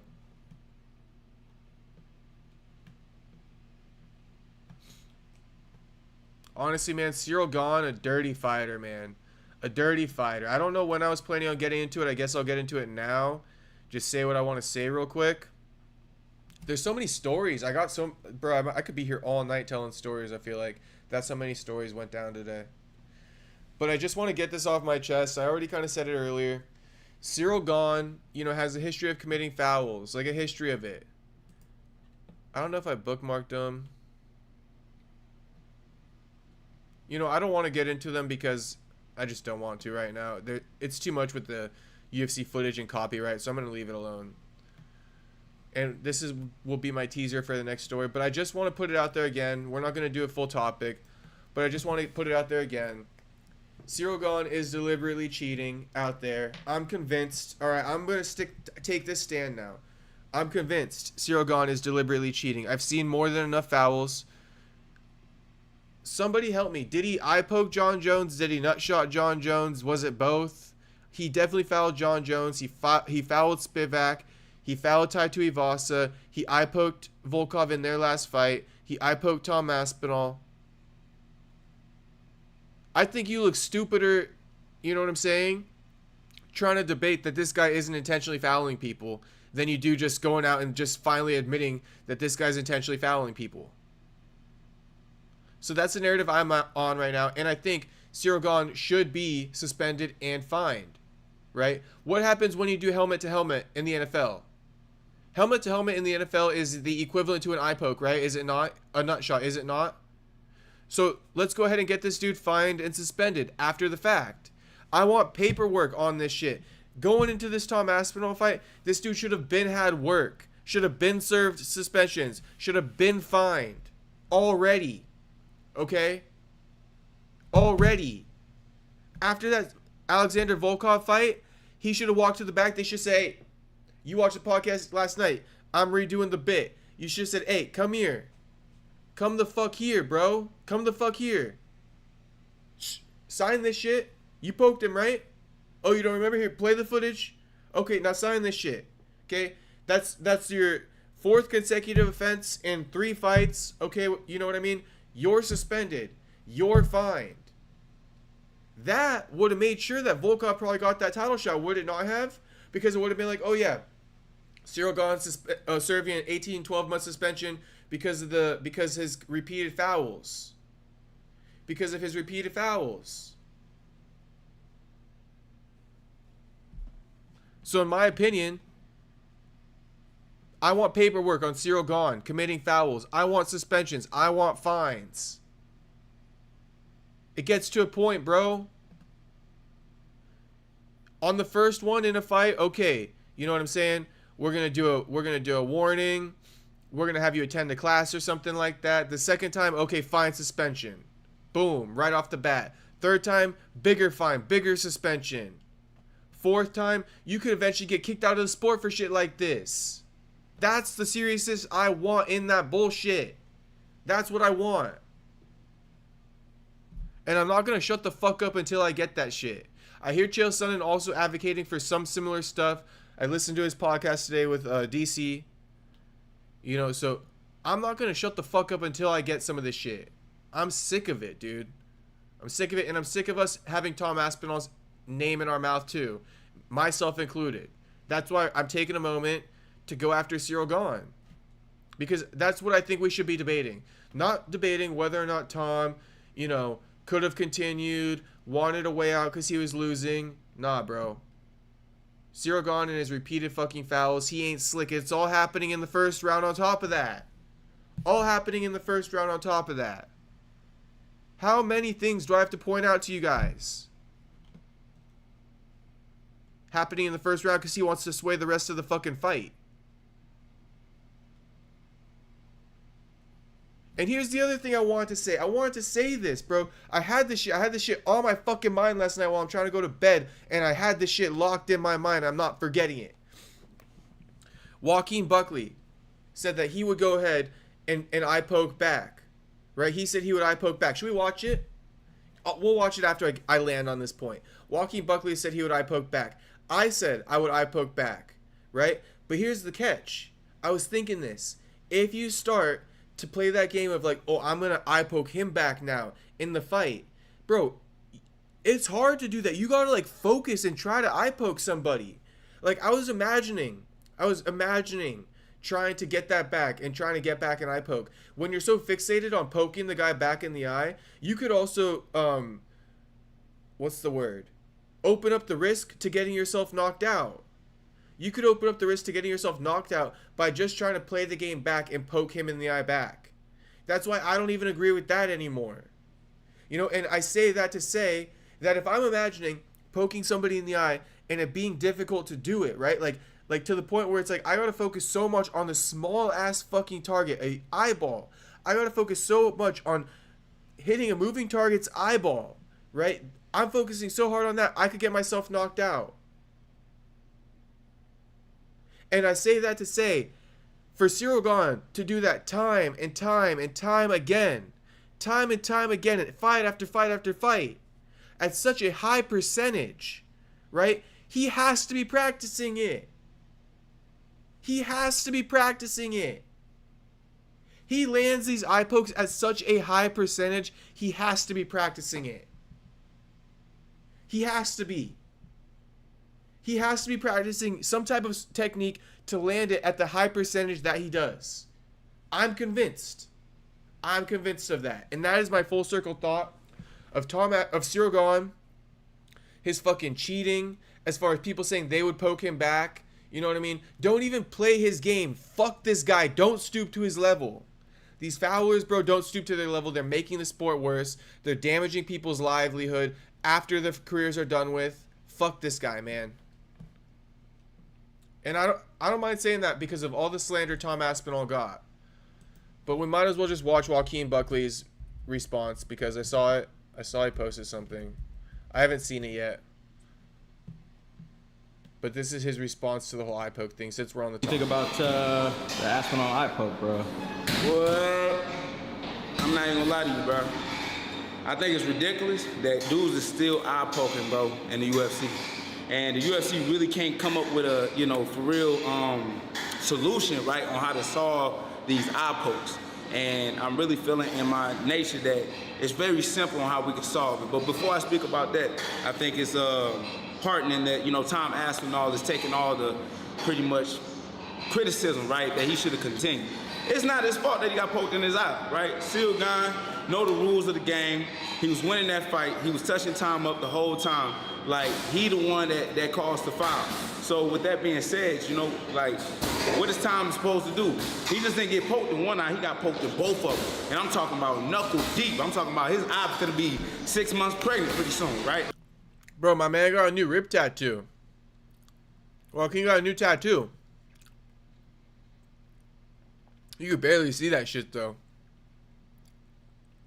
And I don't even think it's because of his skin. I think it's a super light. How does a new tattoo look that light? Anyway, I don't mean to interrupt it, but hey, I don't know if... Shit. I'm sure this is his own opinion, but I'm just saying, we couldn't be more on the same mark. I don't even know if he's been watching the podcast. Because everything I just said, this dude's hitting the nail on the mark. Everything I just said been hitting the nail on the mark. Yesterday, in the podcast, I was getting at Dustin Poirier a little bit. I know he was high, so it's all good. But I was getting at Aljo because I'm saying, these guys, as fighters, they're debating, you know what I'm saying, Tom's intentions and all this shit. When it's like, dude, you guys are fighters. This same shit could happen to you. Stop debating whether or not Tom quit and start debating Cyril Gane committing the fouls. I didn't even watch this video. This is my first time watching it. But I love to hear that Joaquin is also being like, yo, keep your fucking hands to yourself, bro. Keep your fucking hands to yourself. It ain't about Tom. It ain't about whether or not he quit. That's not the debate. Don't poke him in the fucking eye. And I think the whole Tom thing gets dragged out because, yes, you know, the sport is about like, oh, who cares? Be a man. Be tough. Bro, that shit is an oversimplification for a lot of more complicated topics. You feel me? You can't just simplify every topic with like, oh, this guy's tougher than him. Let's finish watching this. But once again, dude, I'm not surprised. I figured he would have a real take, but we got the same fucking take. Like, so it's really crazy. And at the end of the day, you know, I respect Tom Aspinall, bro, for not listening to the fans and not going out there, man, and putting himself in danger. Because at the end of the day, you was already having a hard time with two of your eyes, but now you got one missing. It probably would have ended in a certain way that, you know, yet again, you're going to have to watch that highlight for the rest of your life, right? But now that we have a situation where they can make a rematch, right? Let's do it back, right? Let's run it back fair, right? But with the fans and saying what they saying about, oh, he should have continued, or he should have been a warrior, or he messed up my parlay. Man, shut your ass up. A lot of y'all ain't never been in a schoolyard brawl, man, so I ain't even trying to hear your opinion. But what's even sadder is when I see other fighters, right? Other UFC fighters talking about Tom Aspinall and how he should have continued. Now, every eye poke ain't the same, first off, right? Just because you got eye poked or you got kicked in your nuts, you was able to continue, you don't put... Tell me Joaquin Buckley watched episode 53 of the Perry Punch MMA show without telling me he watched episode 53 of the Perry Punch MMA show. I'm playing. I think he posted this clip too soon to have like watched the whole podcast and have the same take as me. But it's crazy. We got the same take. Yeah, dude. Fuck the guys who are questioning Tom Aspinall, bro. You guys got it completely twisted, and it's crazy because you're fighters. You're fighters. And the reason why I'm coming at that point is because I'm like, how do I care more about the rule sets than you fucking fighters? You know what I mean? How do I care more about the rule set than you guys? And here we go. Finally a fighter cares about the fucking rule set because, dude, this shit will affect you. Joaquin is not exempt from getting eye poked in the future by a dirty fucking fighter. You know, everybody should see a little bit of themselves in the Tom Aspinall situation instead of, again, debating whether or not this guy quit or not. It's so fucking stupid, bro. So fucking stupid. that on another person, right? Because you're not in their shoes, you're not in their position, but you know how it feels, right? You know, you understand the consequences that come with your action. Now, if you make that choice to continue, that's on you, right? But then if you get sent to the king, you better not, you know what I'm saying? Be mad at nobody or blame it on that outpost. Don't say that shit, because you continue to fight when you did that. So this is all I gotta say, man, with this. I feel like the way you can solve this issue and you can solve this problem, because this one up, because if it happened to me, this is what I'm doing, I'm telling you. I get poked in my eye, I poke you in yours. You kick me in my nuts, I kick you in yours. And it should be a free up, because we really saying some ridiculous stuff, right? So let's keep going with the ridiculous shit, right? So if y'all feel like somebody should continue fighting when they can't see, at least let them get their lick back. And I promise you, that's gonna solve all this eye poke shit. I promise y'all. But no, I think it's ridiculous, man. They're gonna be like, oh fuck, he kicked him in the nuts. It's like, all right, stand still, stand still. That's crazy work. But I feel him. I feel him. And I guess I kind of heard it wrong. He's saying, nah, let him stand there and get that foul back. So don't even go live until you get that lick back, penalty-wise. You feel me? So that thing I was saying as far as like trying to get it back in the live fight, Joaquin straight up saying, nah, you poke me in my eye, pause the fucking action, open your fucking eyes, bow. All right, action continues. Action continues. What's everyone saying in the chat?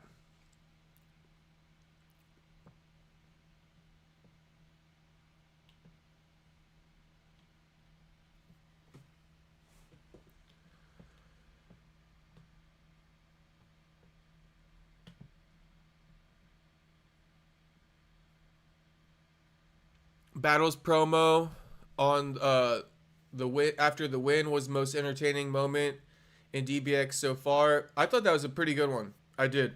Where he's like, I'm a kill you or something like that. Bro, we need Jeremiah Wells to sleep this guy. Okay, yeah, Soda Pop. We're going to get into it. So, guys, this is a little bit of a teaser. We're going to get into the Themba Grimbo library story, okay? So just stick with me. But let me get through these chats real quick, and then we'll do the Themba Grimbo library story. Insane work, Soda Pop. You know, Themba Grimbo is a friend of the program, so I'm going to refrain from a lot of commentary. But I'm going to give you guys all the facts, okay? Chris says he kicked John Jones in the balls 7 seconds into their fight. Pull up the John Jones clip admitting he eye pokes and it's really illegal. All right.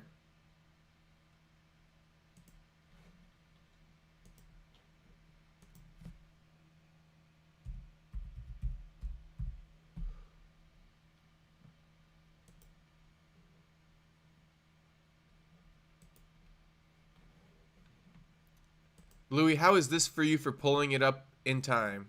I do poke people in the eyes. That got to be an all-time record right there, Louis. You ask and you shall receive. Not only receive, but receive within like 5 fucking seconds. And it's very illegal, but I do it. It's like if someone's coming at me, I'll just put my hand on their forehead. And a lot of times they end up missing the punch that was intended for my face. And sometimes it lands in people's eyes.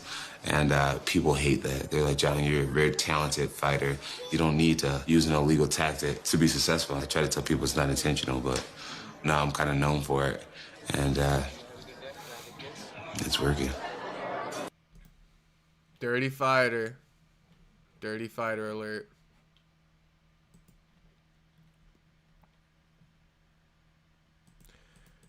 Jeremiah Wells is a man of the people. Love you, Wells. Shout out Jeremiah Wells. Shout out Themba Grimbo. Fighters are starting to use eye pokes as a part of their weapons in a fight. I'm serious. Louis, that's what I just got done saying.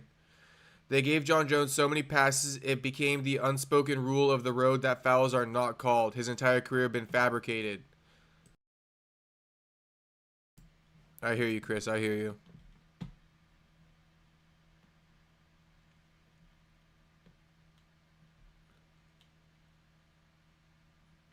Used as an offensive and defensive tactic to keep distance, and the UFC won't address it. Yeah, Louis, and the crazy thing is it's like, is it really a foul when there's no penalty for it?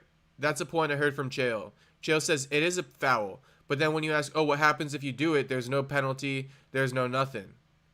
You know, there's no DQ. So it's like, it's literally only a foul just by the definition or by like a wording, like just by using a word. They just refer to it as a foul. But if you look at the definition of a foul, right, and then you see how they treat this foul, it's like that doesn't meet the definition. There's no repercussion to the illegal act.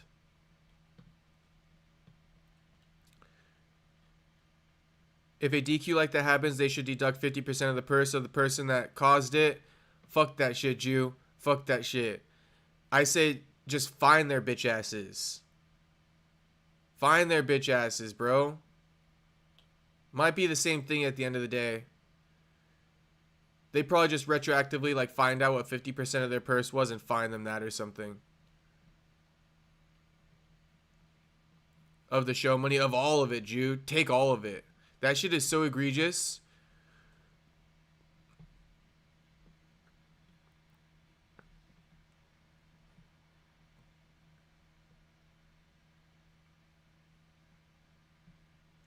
Jew goes, it does seem like you'd have to get used to pokey in the eye. See what I mean, Jew?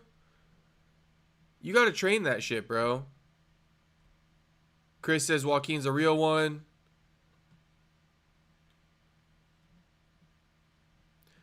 Chris, I'll disagree with you. I do think that you can suffocate and cover the mouth. I'm okay with that. They do that in like high school and college wrestling too. You can cover the mouth. Just don't put your fingers in there.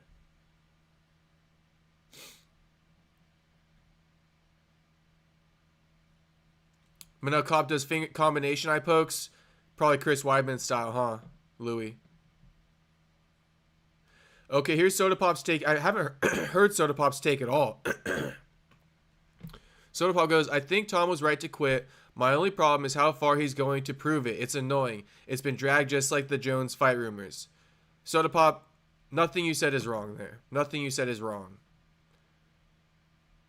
When I was saying it was annoying, because I low-key was saying it was annoying in a nicer way, kind of, and people were responding to me telling me, well, wouldn't you want to respond if everybody's talking about how you quit?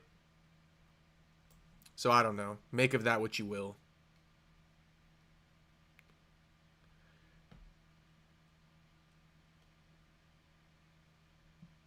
Ever seen a fight where the top mount gets cut and actively bleeds in the dude's eyes on purpose? I mean, that sounds like Luke Rockhold versus Paulo Costa. What up, Scott? Welcome, Scott.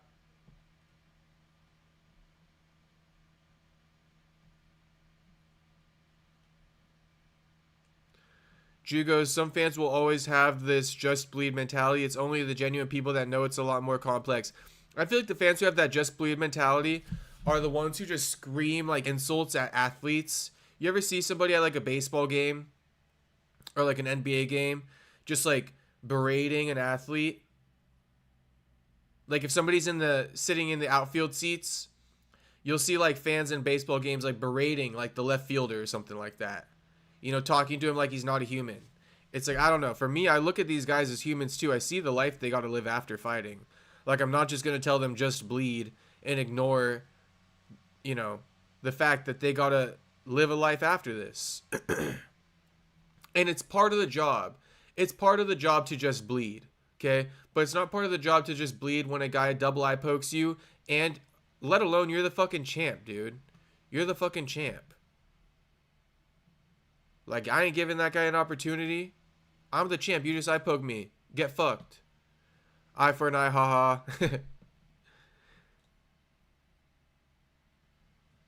The squeaky wheel gets greased. Jew, is that a Jones AI clip? No, I don't think so. No way he admitted that. No, he 100% did admit it. It's real, yeah. 100% real.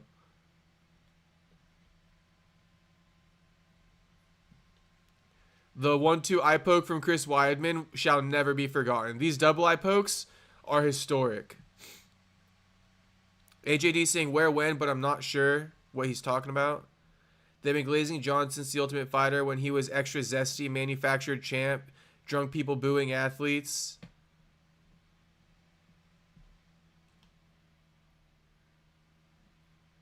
Yeah, drunk people booing athletes is the worst, Chris. I gotta say. I used to have a homie like that. Tyler Betts, a.k.a. Canadians. You guys know what I'm talking about with those fans, right? There's fans out there who just talk to athletes like they're not even human. It's kind of crazy. I'm not gonna lie. I tried doing it one time when I was younger. I tried doing it one time because I was like impressionable with my homies, and I let it out and I was like, oh, that feels weird. Like I ain't doing that. But I feel like my homie was yelling at some baseball player like "fuck you," like the opposing team, and then I tried it and I'm like, dude, that's just like weird. Like I don't even get any satisfaction out of that. AJD, you can elaborate on your point and I'll respond. I just don't know what you mean when you say where and when. That's all. Okay, so Themba Garimbo, okay, he promised a library. I'm going to try to pull up this Instagram post on my account that I posted last year. One second. Themba Garimbo, library.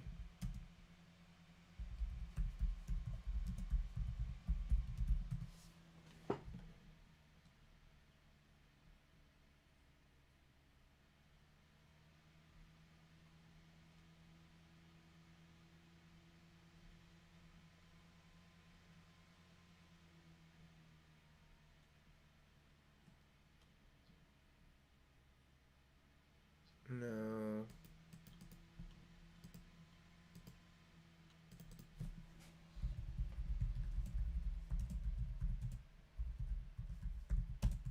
If I can't find it, it's fine, but...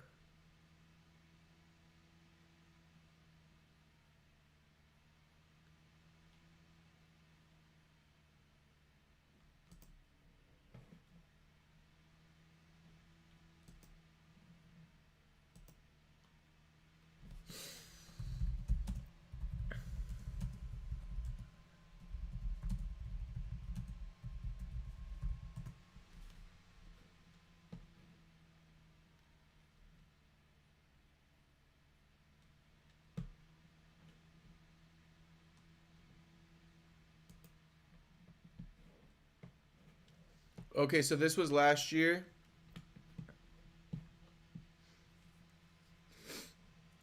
Tom related, aka no statement since Saturday. Oh yeah, Tom, yeah, I wish Tom would issue a statement.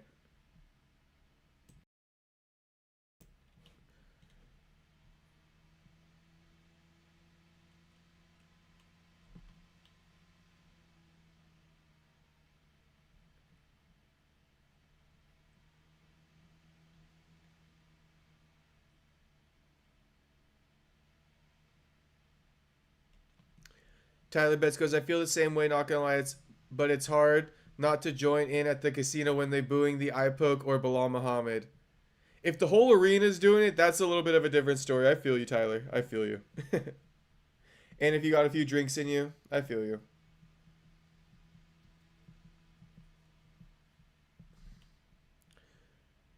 Soda Pop, I've disliked Themba for a while, man. Glad he's finally being exposed. So yeah, there's this... Okay, let me just go into it, all right? There's this narrative out there, and I've spoken on it before, and I think people aren't really getting me. And maybe now it'll make more sense, especially if we got some viewers who have listened for a while now. But Themba Garimbo, it all started when he made it public that he was living at the gym, MMA Masters in Florida, claiming he was broke. Okay? That went viral. He went ahead, reached The Rock through that video where he said he was broke living in the gym. The Rock buys him a house. After The Rock buys him a house, people started to kind of accuse him of using the media, right, to get money, essentially. Gaming the media to get money. Telling these stories and maybe embellishing on them and not telling the full circle of truth to garner help from other people. Okay? That's what they were kind of accusing him of once The Rock gave him that house. You know, fast forward, Themba Garimbo promises to build a solar-powered library in Africa, and again, he wants funding for it, right? So here it is where he goes, after a win In 2024, he goes, I'm going to Zimbabwe to build a solar-powered library in my village so that the children in my village can have the opportunity to study at night. I passed my high school, but growing up, I could have done better if I had more time to study after school. You walk 10 kilometers to school and 10 kilometers back. By the time you get back home, it's dark, so you don't have time to study.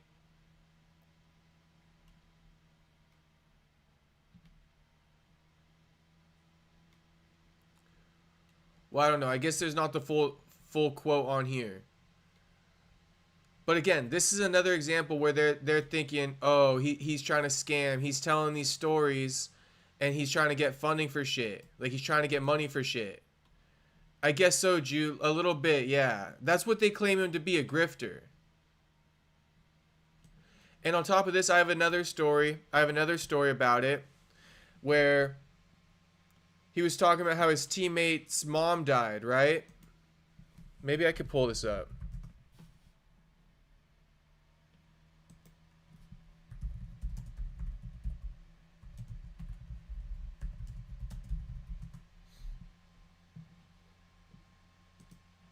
All I know is I'm going to win in spectacular fashion for my coach, whose mother just died like 2 hours ago.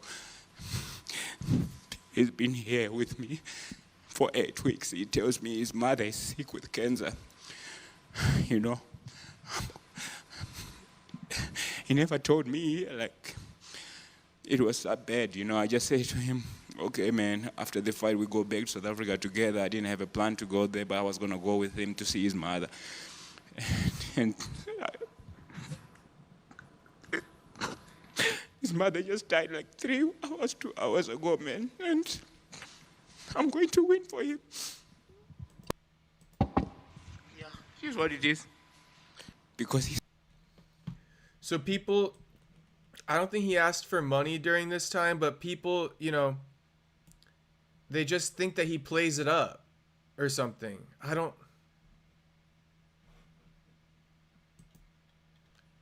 Sometimes it's hard to put these things into words. You feel me? But if you see this and some thoughts are going through your mind about, like, is he acting, is he not? Yeah, that's kind of what a lot of people think.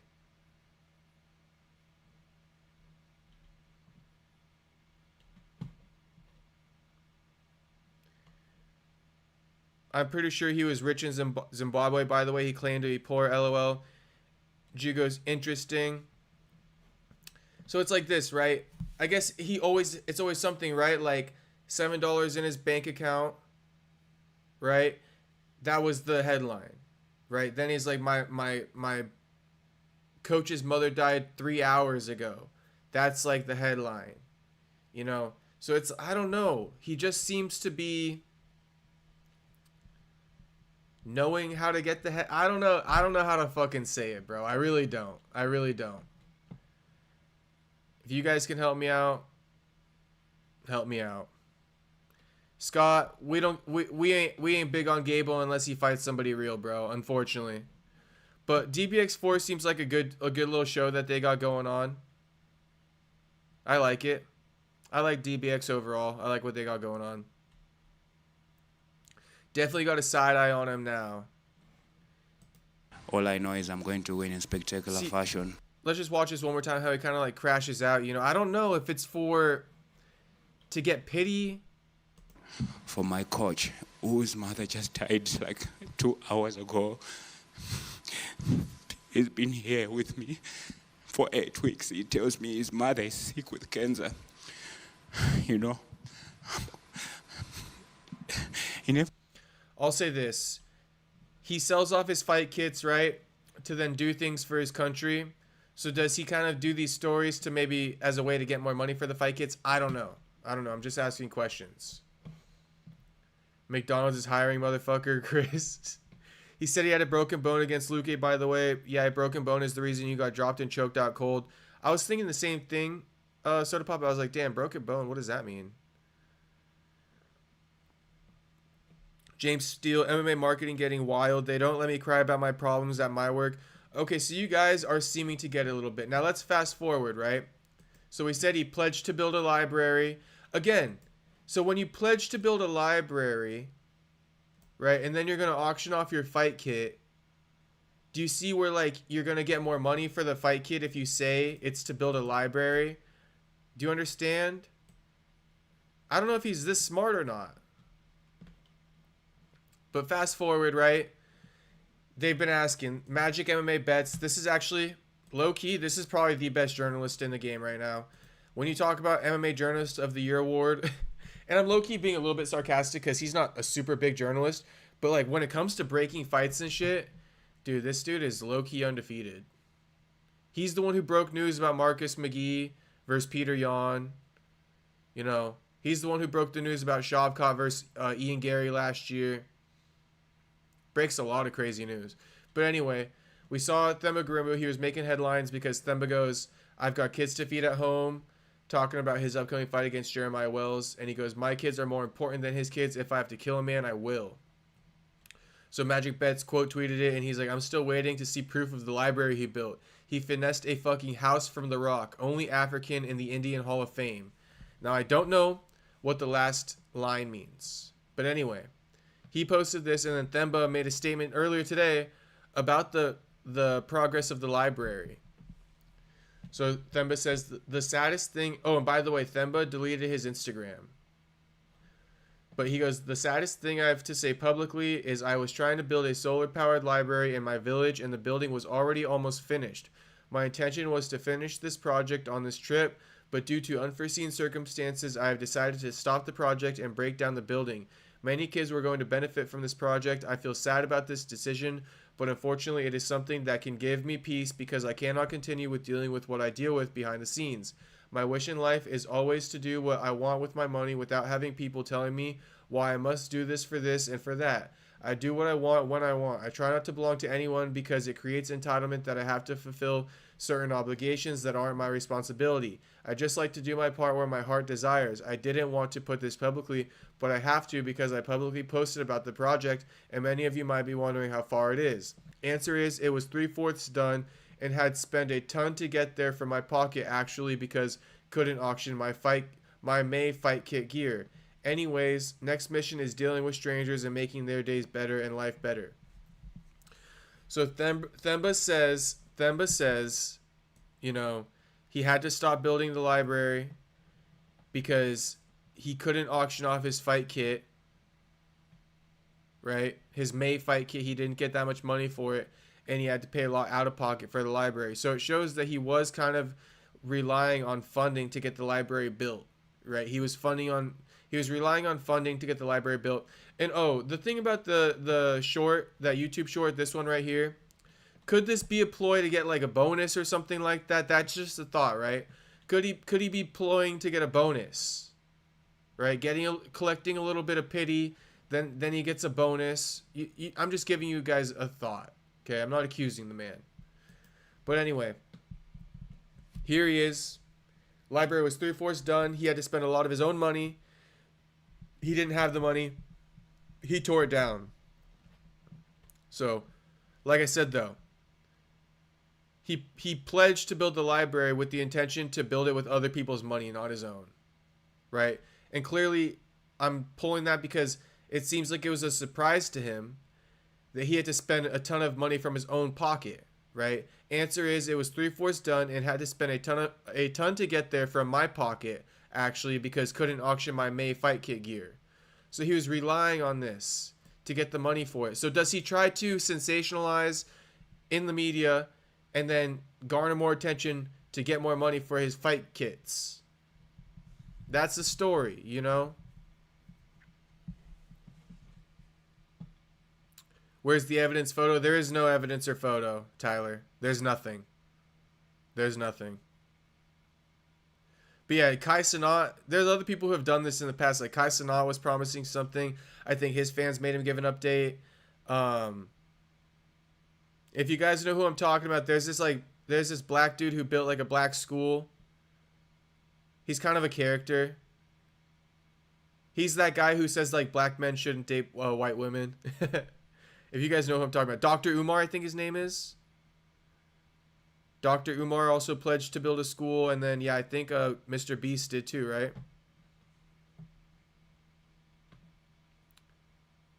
Dana White, there's pizza in the break room. Please, Wells, I'm begging you. I'm begging you, Jeremiah. Damn, yeah, Soda Pop is not happy with Themba. Don't use your children as a shield. Pizza party in the break room took me out. That was good, Jew. That was good. Grab a slice of pizza on your way out. Smelling like a charity fraud. Chris. Soda Pop. He quit building a library that was 3/4 done. Yup, it's confirmed. Put the house on Wells. Round 3 tap out. Curious how much he got for this fight kit. Haha. Not enough. Not enough, James. I think because it ran out. I think initially he was getting a lot of attention and he was getting money. You know, he's also built wells and stuff, so he's done some good. He's built wells in Africa, and I think that is a really good thing that he did. Okay? I do. I'm not going to take that away from him. But I think maybe he saw some of, like, just a theory, but maybe he saw how easy it was and he found a way to, or he devised a way to start exploiting the good nature of people once he saw it. You know, I don't know. I'm just guessing. And it sucks that I got to guess because I actually know this guy personally, but it is what it is. Dylan, let's go, Dylan. Like what Castro said, never let your mouth write a check your ass can't cash. 100%, Dylan. 100,000%. Never let your mouth write a check your ass can't cash. And that's what happened here, okay? Sums it up perfectly. Themba Grimbo's mouth wrote a check his ass couldn't cash, all right? Shout out Dave Feldman. Shout out Dylan. Shout out Dylan. You don't build something 3/4 done without the full funding and blueprints. You don't even start it. Tyler Betts, thank you. Thank you for that insight. Turkey Nashet, I always hear his name on No Jumper, LOL. No, I think it's, Tariq Nasheed. Just you saying, you're thinking Tariq Nasheed. No, it's Dr. Umar Johnson. Dr. Umar Johnson, school. What happened to Dr. Umar Johnson's school? So Dr. Umar Johnson, you know, I'm just saying, you know, Themba's not the first one who is like tried to get crowdfunding.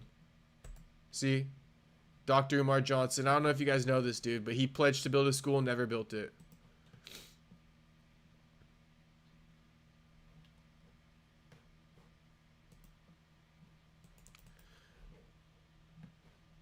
Even murders have GoFundMes these days. James Steele, was he one of your neighbors? Haha. No, I just interviewed Themba. That was it. I interviewed Themba like 2 or 3 times. And he was always cool to me. You know, I liked his story. But, you know, he's found himself in some hot water now. My coworkers love Dr. Umar.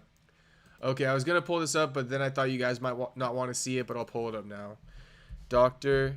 Umar on dating white women.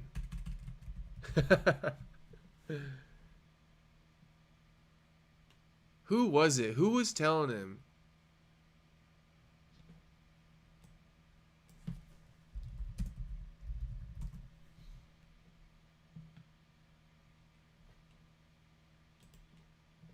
Why are black men so addicted to white women at a rate more than any other man in this country? Can't answer that for you. I can tell you, low fucking racial self-esteem. I just answered it. And when you say that somebody is dating somebody because they have low self-esteem, you are basically saying that white people are better than we are. No, I'm saying... Stop. It's my goal. It's my goal, right? I'm saying you... So somebody says, yo, he only fuck with this. Somebody tell me, who was Dr. Umar Johnson talking about with the snow bunny thing? He went viral recently. He was talking to a streamer or something, and the streamer was trolling him, being like, man, I love the snow bunnies. Why are black men... And he's like disgusted with him.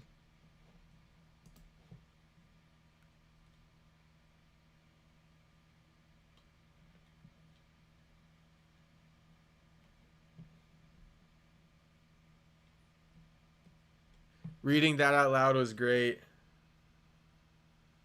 I don't like snow bunnies. Gotta keep it a buck. Soda Pop, me neither. Me neither. Me neither. I'm not much of a snow bunny guy, if I'm being real. I think it was Joe Budden or someone.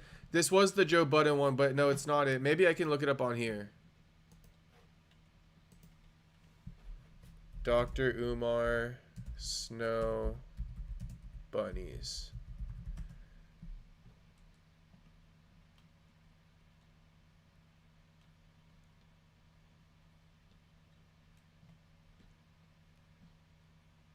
No, we don't got it.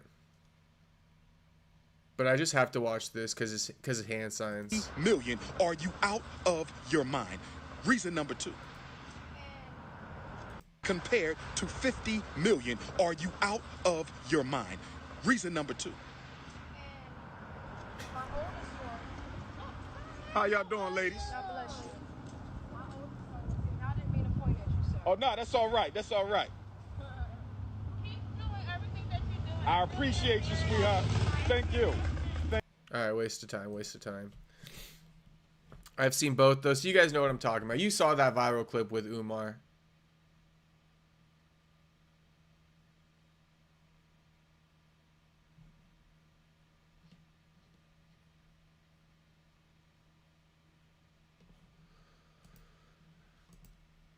What other stories we got?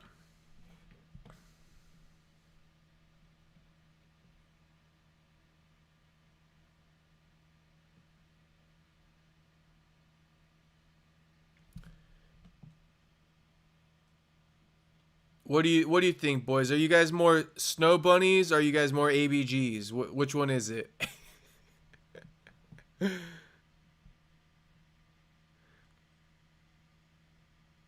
As a minority, I only go after women who treat me right. Dylan, shout out to Dylan. Trophy wife status symbol. I've seen both though. The dude he was talking to is married to a bunny. I want rice bunnies, not snow bunnies. So yeah, Soda Pop like the ABGs more. Those are the better ones in my opinion.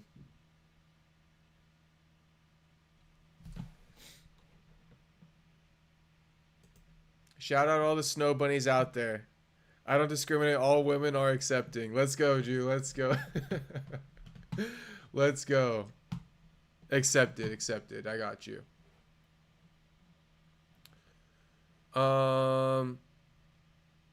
Well, this is actually kind of interesting. Well, what do you guys think about this? I see David or Steve Garcia getting some shit. Steve Garcia says Volk's too busy cooking. Soda Pop Asian and Latina are top 2. Soda Pop, yeah. You're right. Everybody got different tastes, but you're like, you know, I would agree with your taste. Bunny is a bunny, haha. Shout out to all the bunnies out there. You know, there's some bad snow bunnies. You can't lie, right? There's some bad snow bunnies. Like, you can't just out them completely. But I'll say, like,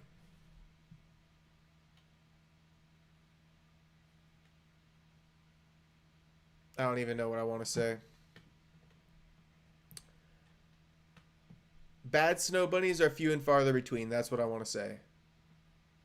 Bad snow bunnies, few and far between. Takes a longer time to find a bad snow bunny than a rice bunny. Can we say that? Okay, Steve Garcia goes, I was kind of hoping for something a little further ahead in the rankings. It's not a hit on David Onama. It's just you want to advance your career. It's about you. That's how the sport operates, but also Volk's too busy cooking. He's holding everybody up at the top. So he just needs to make a decision. Just pick somebody. Just pull it out of a hat. Somebody. Because they're all waiting. Get the division going again.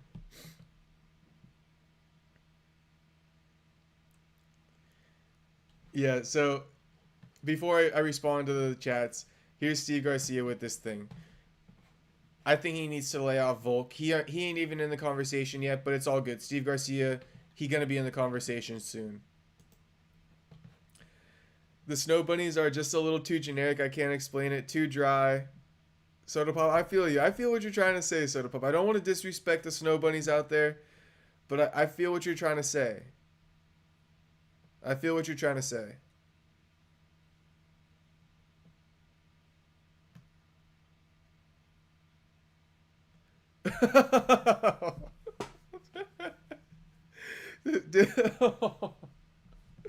Dylan says there's no difference between a snow bunny and trailer trash. Oh my god, Dylan. Oh my gosh, Dylan, that's crazy work.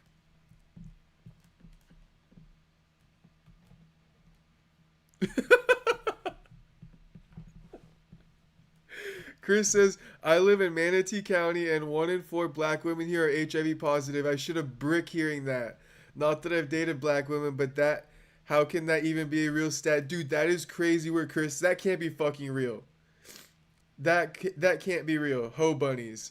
We call that a hoe bunny over here, bro. That can't be real, Chris. Chris, where's Manatee County? I genuinely believe if Steve Garcia and Volk fought right now, Garcia leaves him unconscious. Damn. Yeah, I know, Soda Pop. You're a big fan of Steve Garcia. And Steve Garcia is a beast. He's certified. I think it's actually good that he's putting Volk in his mouth. You know? You don't always got to wait to be at the top. But I already knew the way fans are that that they were going to be on Steve Garcia's ass, on his fucking bumper for saying this about Volk. I just knew it. So I played into it a little bit. Central Florida, damn, Chris. I mean, that makes sense a little bit low-key.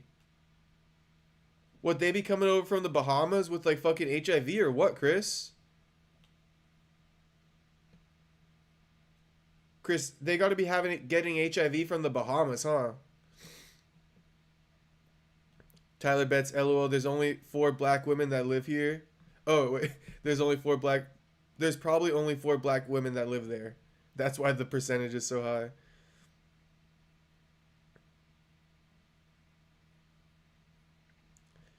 Dylan says, most snow bunnies I know are also those kind of stoners who have no personality outside of weed. Steve Garcia better win. Damn, snow bunnies are getting slandered so heavy tonight, but you know, I think there's like a meme out there about snow bunnies where it's like, yeah, they kind of are like they're kind of like NPCs. Snow bunnies are a little bit like NPCs. Like what Dylan's saying, like stoners who have no personality. Not that I wouldn't even put the weed in there, but I hear that like a snow bunny like will pick up like a snake and just not give a fuck. Like snow bunnies are just like built different. I don't know how to explain it. But you guys are letting me know how you feel about the snow bunnies tonight. You know, growing up, I was like influenced to like the snow bunnies, and then because I live in a pretty predominantly white area, I was influenced to like the snow bunnies. I always liked the blonde chicks when I was in school, but now that I'm older, bro, and I seen the world a little bit, I'm like shocked that I even like the snow bunnies as much as I did when I was in high school. Like there's some snow bunnies in high school where I was like, damn, I don't know if I'll ever get over her. She's so bad. And then now I look at them and I'm like, can't believe I ever liked her.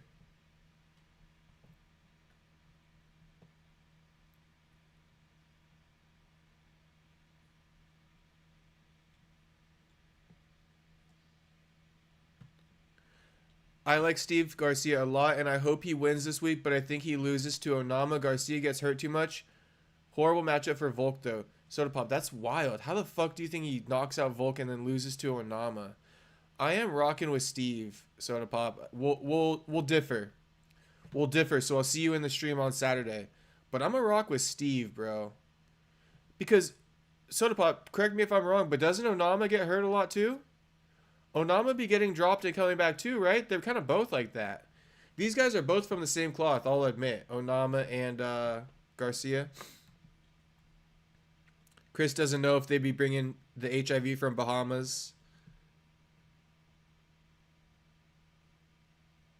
If Garcia does lose to Onama, everyone is going to be on him now, and I feel super bad. Oh, yeah, they're going to be like, see, I told you not to talk about Volk.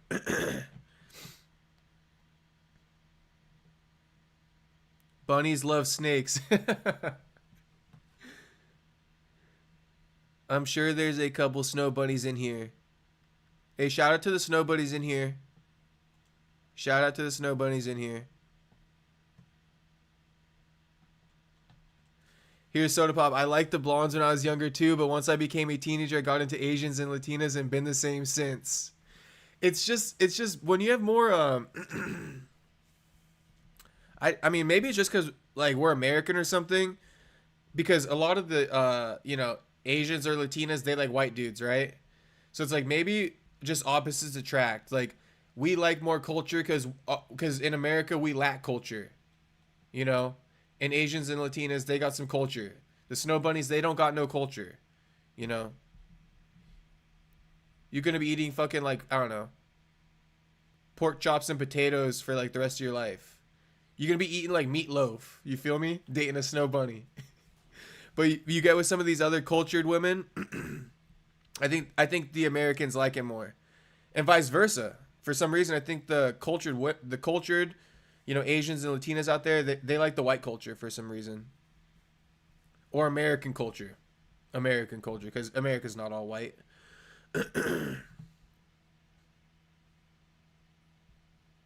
Nothing can change me. Most snow bunnies are hot Cheeto baddies in school tend to fall off and look rough years into adulthood. Dylan, how the fuck do you have all these fucking takes on the snow bunnies? It's too good. You know who the hot Cheeto baddies are? Yo, those I don't fuck with the hot Cheeto baddie either, Dylan. I don't think I fuck with the hot Cheeto baddie.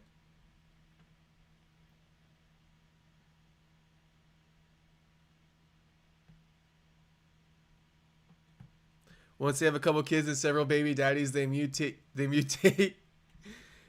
AJD, shout out to AJD in the chat. Damn, Soda Pop been fucking with black chicks recently. How that been working out, Soda Pop? You like it? You fucking with it or what?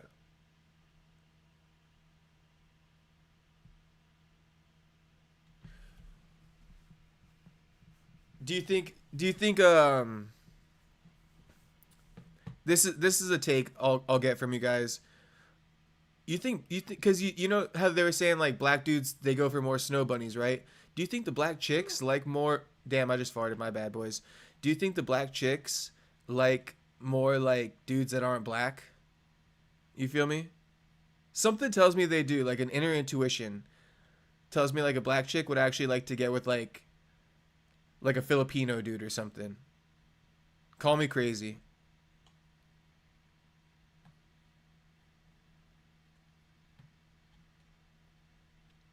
Onama was getting worked by Nate Landwehr. Yeah, Onama gets rocked a lot. Need me a black queen, low key. I just don't like their personality, especially here in New York. Soda Pop. So is that what it is, bro? What's the personality? Are they too dominant? Because that's what somebody said that. DJ said that. DJ said he was getting bullied. Is that true?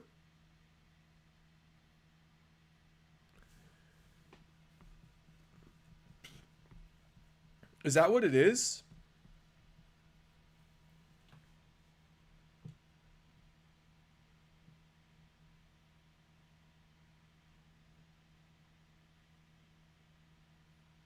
That's not actually true. Hispanic men treat their women kind of harsh. That's why.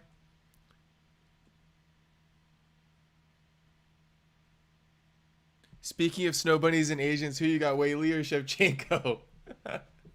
I think I got I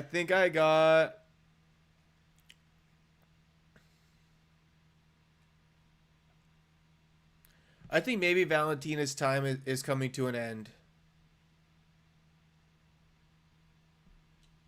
I think maybe Valentina's time's coming to an end.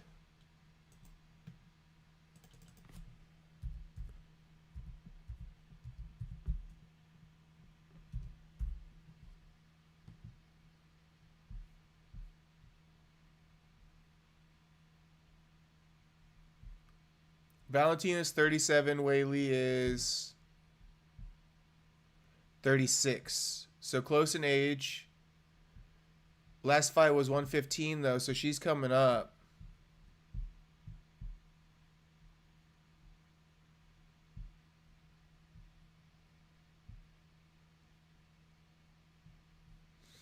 Tyler, I'm gonna go Whaley. But that's a close fight. I support the Tortas. Chris, shout out to the Tortas out there. We called them hot Cheeto fatties. Oh my God, Tyler. LMAO. They weren't bad. We all had a torch or two in this life. Shout out Jew. Shout out Jew. Shout out Jew. And shout out all the baddies. I can't wait till Gina rewatches this stream. I think Gina went to bed. Tate versus Paul. Oh, I think Paul would knock the fuck out of Tate. I think Paul would knock the fuck out of Tate. I would like to see Tom Aspinall get out of the UFC after this contract and go fight Jake Paul. Honestly, that's what I'd like to see.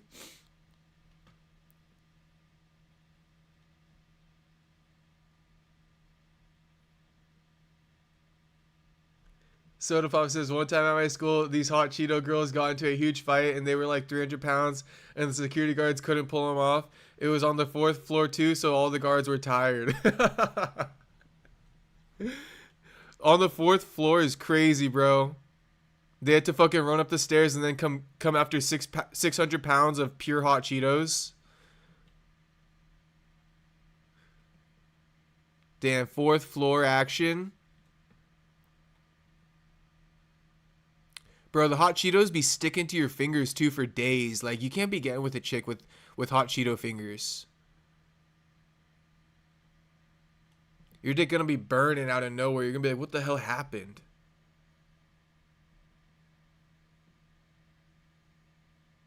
Dylan says, I got all these fire takes because I'm the only one that keeps it real. Shout out, Dylan. Keep keeping it real, bro. Keep keeping it real. Bro trying to reassure us. Trying to get us to reassure him he can pull some red vote. Tyler, I'm not Filipino, bro, so I wasn't speaking about myself. Relax, bro. Relax, bro. But hey, maybe subconsciously. That's too good, Tyler. That's fucking hilarious. Shout out to Tyler on that one.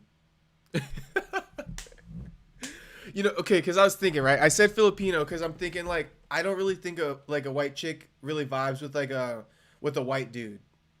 I don't think a black chick vibes with a white dude. You guys agree with me or not?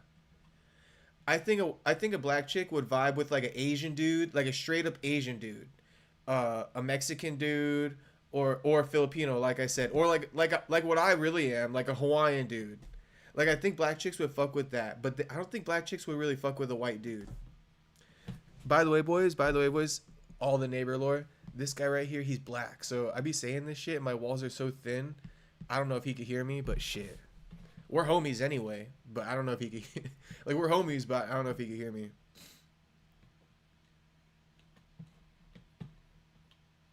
That's why sometimes I whisper. That's why sometimes I'll like bring my voice down. Tyler, I still can't believe you said that, bro. That shit's hilarious. That was too good. That was on point. That was on point. I was like probably reflecting a thought I had in the past, being like coming across a black chick, being like, yeah, I bet she'd be down for me. Now I'm just putting that out there in the air, being like, telling you guys, trying to act like they'd be down for a Filipino instead. That was too good.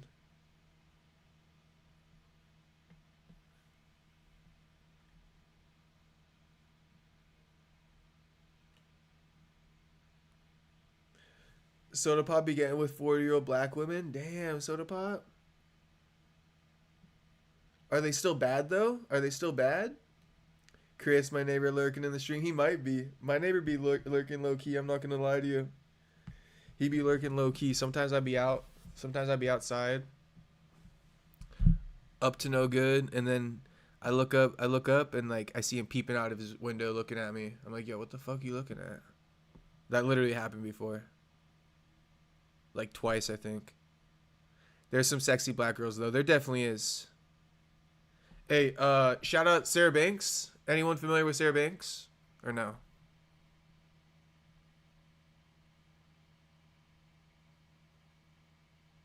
Yeah, black don't crack. Black don't crack. You guys know Sarah Banks or no?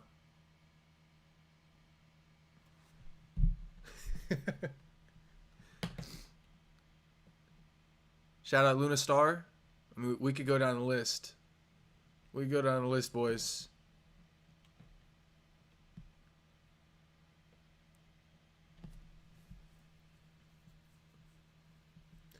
All right, boys. What else? Oh, Dylan, not familiar with Sarah Banks. Dylan, look up Sarah Banks. She's like a famous actress. Tell me what you think of Sarah Banks, Dylan. Real quick. Shout out Sarah Banks. Hey, Jew, put some respect on her name, bro. There's an H at the end of that shit, bro. There's an H at the end of that shit, Jew. Come on now. Don't be disrespecting my girl Sarah like that. There's an H on the end of that shit, bro.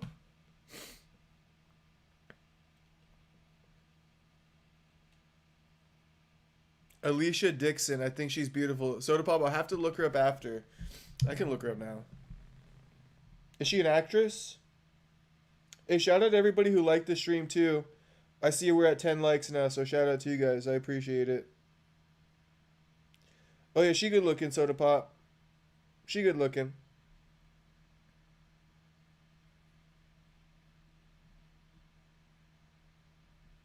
She good looking. Dylan doesn't go after used goods. Good shit, Dylan. Good shit. Good shit. I can't knock you for that. I cannot knock you for that.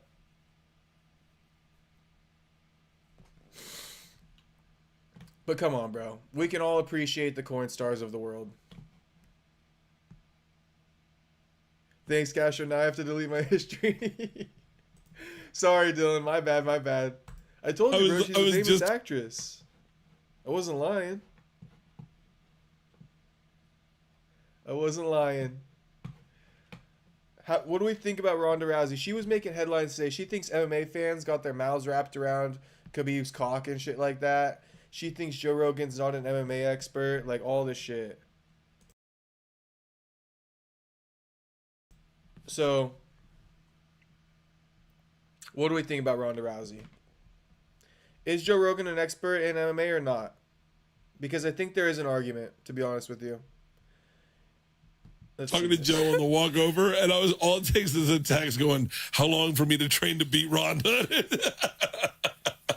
That'll never happen. He wouldn't know. He's not an expert. He's a fan with an audience. Hey, shout out Nicole Doshi. You guys know Nicole Doshi? You guys know Nicole Doshi or what? That's interesting. Is that how you feel about you? Never fought. Yo, what up, Andrew? He fought Andrew on his way to Taekwondo, work right now. What up, Andrew? Never fought. That's not fighting. It's not fighting. Well, I was just talking to Joe on the walk over, and all it takes is a text going, "How long for me to train to beat Ronda?" That'll never happen. He wouldn't know. He's not an expert. He's a fan with an audience. What do I think? What do I think of Ronda talking about Khabib's cock? I think it's crazy, dude. I think that Ronda's super vulgar. I mean, doesn't this go back? I don't even mean to, man, I'm going to be like clipped off for this bullshit. But Dylan said it earlier. Dylan said there's no difference between a white chick and trailer trash or something like this. And then literally you get Ronda Rousey doing this shit.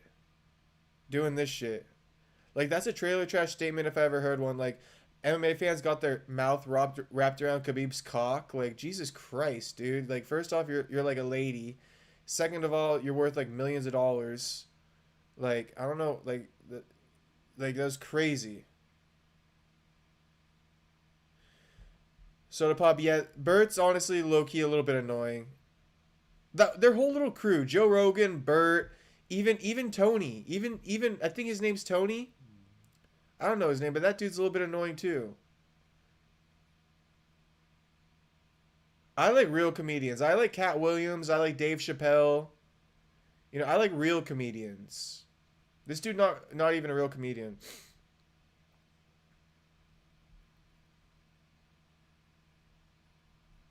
Should we watch that one of Ronda saying the thing about the lips around fans' cocks? I honestly didn't even watch it. I just read it.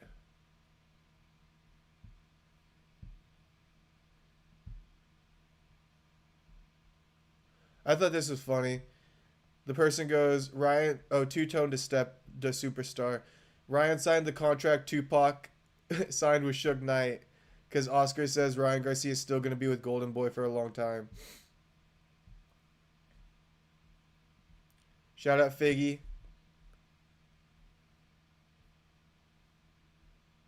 No, but for real, guys, I wanted to say this. Joe's like not as big of an expert as you guys. I mean, like I know this is the same thing along the lines of Steve Garcia calling out Volkanovski. Like everybody's gonna get on Ronda's ass, but I do think Ronda low-key has a little bit of a point. Like Joe makes a big claim to fame, like he knows martial arts, and like, Joe does, but he doesn't. That's what I'll say. He does, but he doesn't, man. He does, but he doesn't. And I think he gets overhyped too by a lot of the fighters.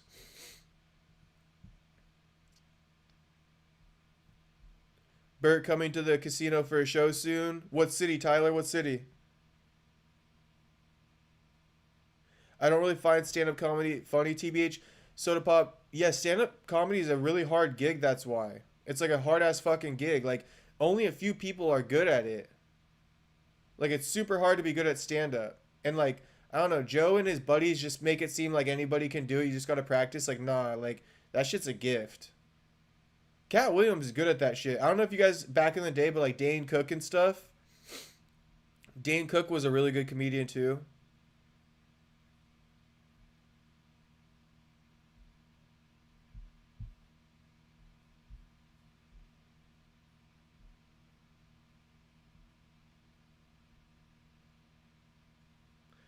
Tyler, Ronda not even attractive anymore and vulgar mouth. Yeah. Ronda got a really vulgar mouth.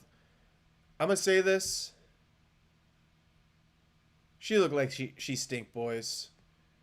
Ronda looked like she stink a little bit. Maybe not BO, but like a little bit sour. You feel me? A little bit sour. Like she looked like she on that all natural, like, you know what I'm saying? Body soap type shit.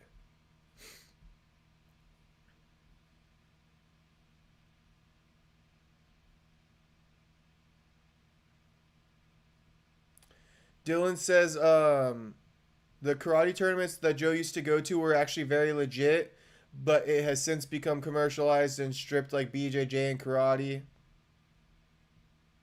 Interesting. I think BJJ is still like, you know, good tournaments if you're talking IBJJF, ADCC and stuff. But karate and taekwondo probably definitely got soft.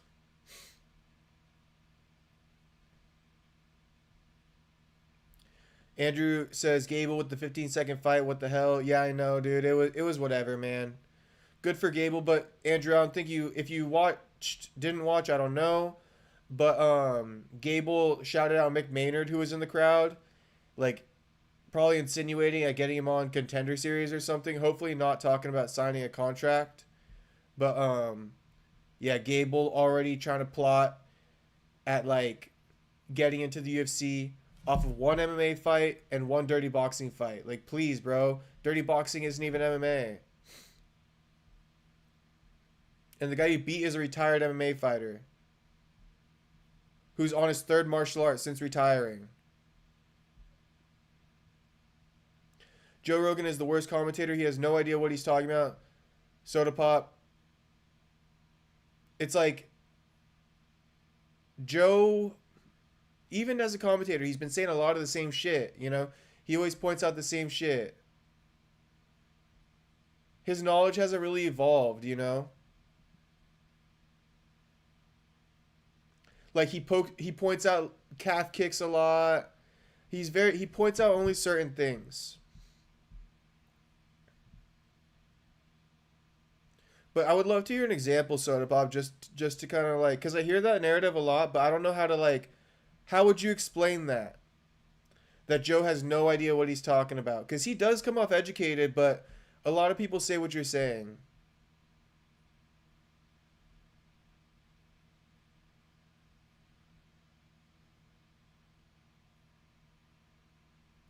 She wasn't that good, Holly Holm KO'd her, and Holm doesn't KO many people. If she could not get takedown, she was in trouble. Yeah, the only other person Holly knocked out really was like Betch Correa.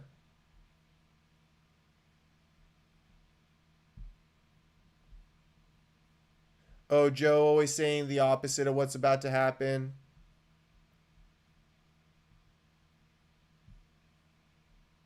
Patrice O'Neal. Okay, Chris. Okay, Patrice O'Neal. AJD. Shout out AJD. AJD, do you like Ronda Rousey or no? A lot of testosterone. She looked like she stink. You boys know it. You boys know it. That's why you think it's funny. Soda Pop Ronda's cat stank. Bro, that shit probably stank, bro. You can probably smell that shit from a mile away. No lie. No lie.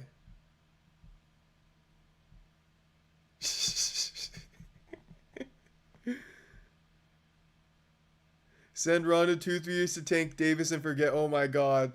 All her confidence and ego would be stripped from her, wouldn't it be, Dylan? She would be just in a complete mental breakdown over Tank. Bro, Tank might be the only one to be able to crack Ronda Rousey's fucking confidence. A short king like Tank. Ronda would hate to see him coming, wouldn't he, Dylan? Or wouldn't she, Dylan?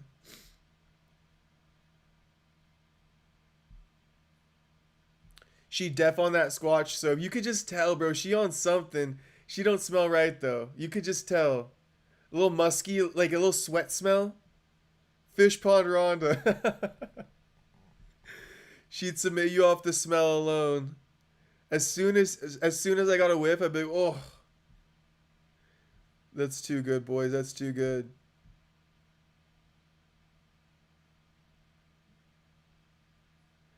Nah, Dylan, I get you. I get you. I think, if I'm not mistaken, I think Michael Venom Page did Taekwondo. And he was also in a lot of real tournaments, and that translated pretty well to MMA. So I see what you're trying to say. But I also see how it gets watered down. You know, the kids are softer too these days. Parents are softer. They don't want their kids getting hit, knocked out, and shit like that.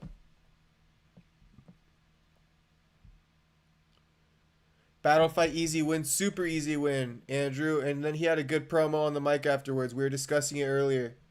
If you go to the beginning of this stream, Andrew, we watched the last two fights pretty much. So you got something to watch once the stream ends. Chris says he fucking tells stories instead of calling the fight like we don't give a fuck. Write a book. Okay, all right, we got you. I got you. I'm going to look out for this stuff now. That's why I want the examples, because I want to look out for it. He doesn't keep up with the fights at all. He doesn't know any of the new fighters. Every single submission, he screams, it's tight. Okay, Soda Pop. I'm going to look out for that. I'm going to look out for that. He definitely isn't caught up with today's lore, though. I'll give you that.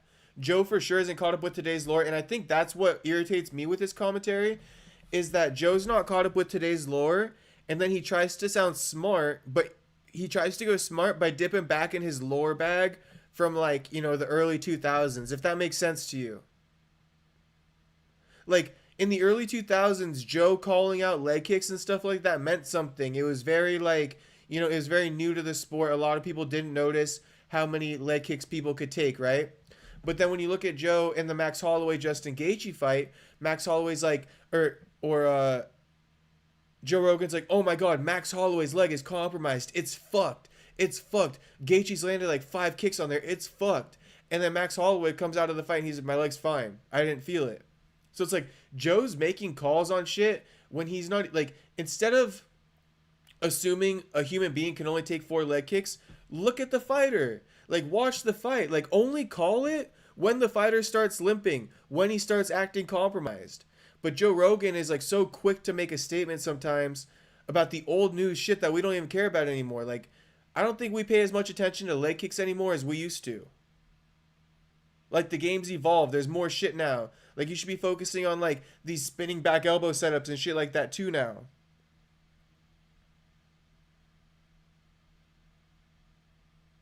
Joe is kind of on an airplane mode loop. He is. And Joe always tries, I think even with Soda Pop talking about the submissions, I think that's another one where, like, see, Joe isn't super well versed today. And so Joe, the second there's a topic where he can find his entrance into speaking, he goes for it. You know, and I think another one where Soda Pop saying every single submission he screams is tight. Again, that's because Joe, that's one of his few fields where he feels he can speak on, right? There's only a few things Joe can speak on in a fight, like leg kicks, right? Submissions. When a guy is gonna spin, that's another one with Joe. He's gonna spin. He's gonna spin. So there's these things, and if Joe hasn't really evolved that tool bag in the last like 10 years.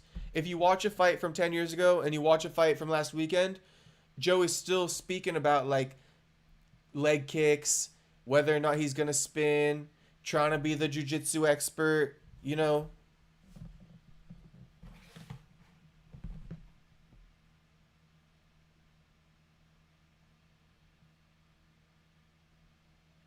Who's your dream commentary team for the White House card? My dream commentary team would be like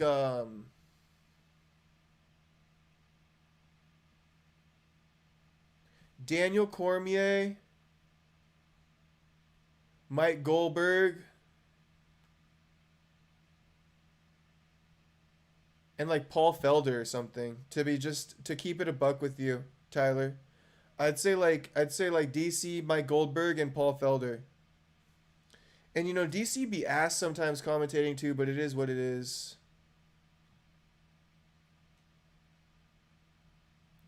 Chris, he glazed John Jones for a paycheck like we stupid.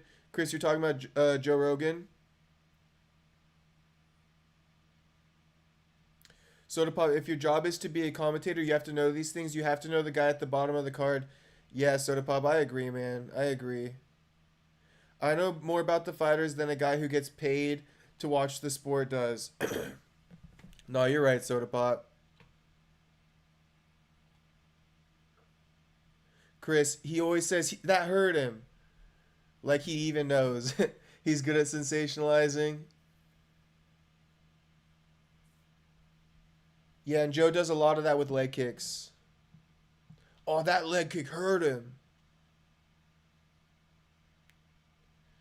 Drew, that is a good point. I think Joe is there for nostalgia. He's just like that face, you know? You just want him there. Dylan, don't leave out John Anik. Dylan, that's where we're going to disagree. I don't like John Anik that much. I'm not that much of a fan of John Anik. I don't know if anybody else, you know, what you guys think about that.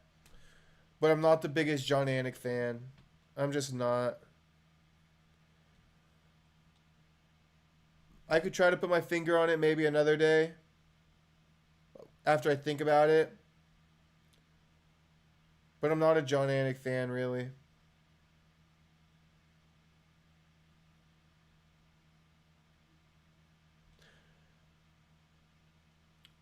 Speaking of glaze, I guess when it comes to John Anik and me not being a fan, oh, Brendan Fitzgerald is a cool dude too.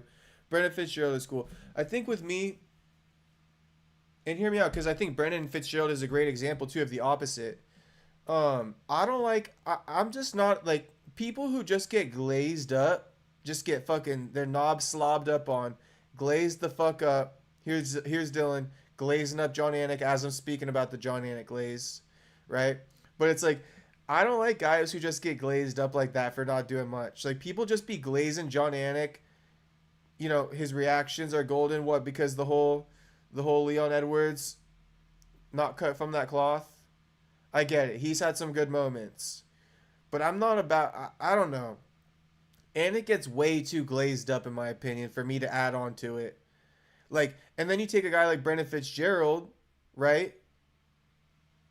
Who's not like, I don't know how to explain it, but he's not John Anik, right? And ain't nobody ever wanting to glaze up Brendan Fitzgerald. Nobody wants to have him in his mouth. But a lot of people want to put John Anik in their mouth. And, you know, you see this in life. Some people just cross over. Some people don't, right? But I don't know what John Anik ever did to be so loved and so popular. Can someone tell me? It's like people like John Anik more than they like Paul Felder. Let's get into it. You know, let's get into it. I feel like people glaze up John Anik more than they glaze up Paul Felder. Or DC. Why do people glaze up John Anik more than they glaze up Paul Felder in DC?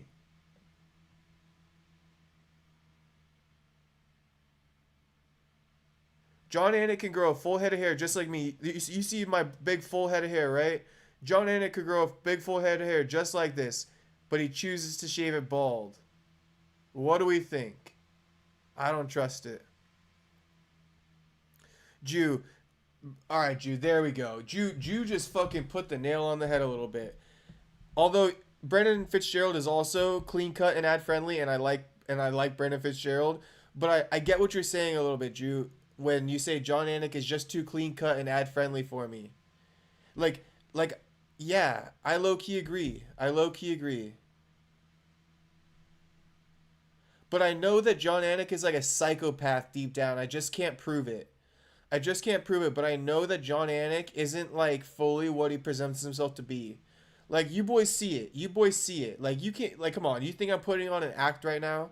I'm literally being myself, naming off fucking corn stars to you boys. Alright?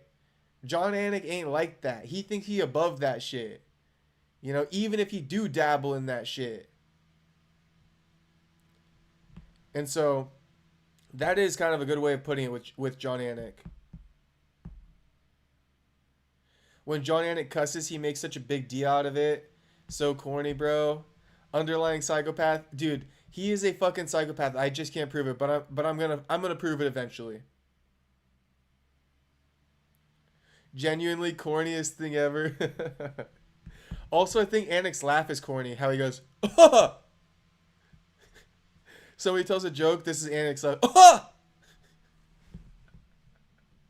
That shit can't be real, dude. That shit can't be real.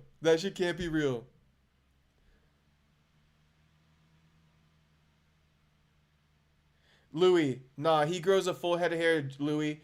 And if you don't believe me, go look at the DBX stream tonight. His brother is the ring announcer. His brother got a full luscious head of hair. Do you want me to pull it up?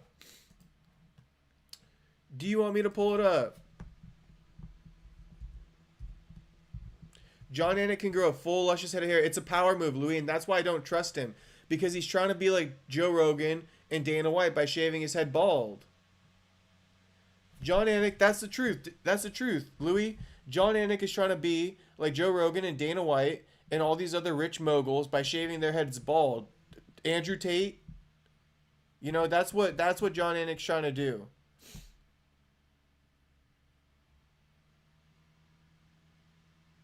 I know some of the John Anik glaze comes from his out-of-pocket commentary that gets turned into memes. Okay. Literally called himself a psycho, I'm pretty sure. Yeah, he definitely... I know he is.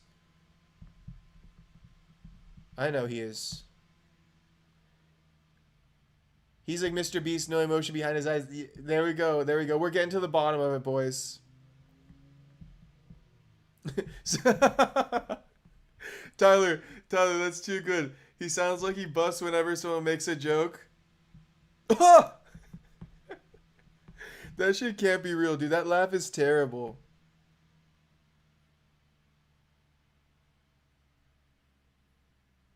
He was talking about watching animals being hurt on IG on the last UFC card. He has issues. Yeah, like John Anik, I feel like he like low-key hates the world. Like he's a super like, I don't know how to explain it. But he'll never show you it on camera. He acts like the most professional, happy-go-lucky guy. I don't know. I don't trust Anik. And I'm going to be real with you guys. I don't trust Anik because Anik, complete side note. But Anik interviewed Joaquin Buckley last year. You know, asked him about some dirt, about like a potential matchup with Gilbert Burns. Joaquin told him his side of the story. Okay? And like we already went over in this podcast, Joaquin doesn't fucking lie about his matchups, okay? So he told John Anik the truth. And then John Anik doubled back and went on Show Me the Money podcast, which is Gilbert Burns' podcast, and started talking about his interview he did with Joaquin. And it's like, I swear, dude, Anik just had Joaquin on just so that he could get some inside info and bring it to the Show Me the Money pod because the Show Me the Money pod pays him. So it's like, I don't need, you know, Anik just a slime ball, dude, in general. Has people on his show and then just doesn't fuck with them, doubles back like that. Slime ball, bro. And that's like a super side note. So like, if you guys don't get that, it's okay. But I had to get that off my chest.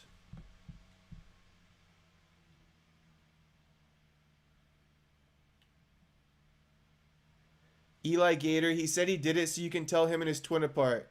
Yeah, and Derek Moneyberg changed his name from Dale to Derek because, you know what I'm saying? It's easier to pronounce. That ain't the reason why, Eli. He wants to be like Joe Rogan, Dana White, and Andrew Tate. Louis says, okay, I believe you. Shout out Louis. Dylan, no, Anik does not remind me of John Jones whatsoever. I do not get any John Jones vibes from Anik.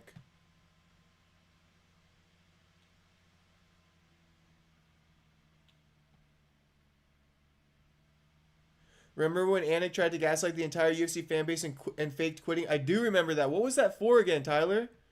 What was that for? What was that shit about? Was he getting backlash for something? He doesn't have very curly hair, question mark? No, he doesn't. He doesn't.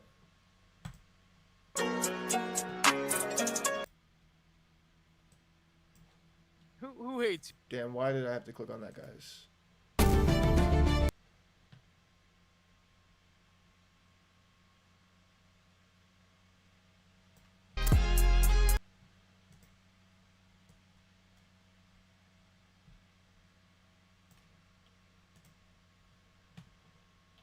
Bear with me. I'm trying to pull it up for Louis here.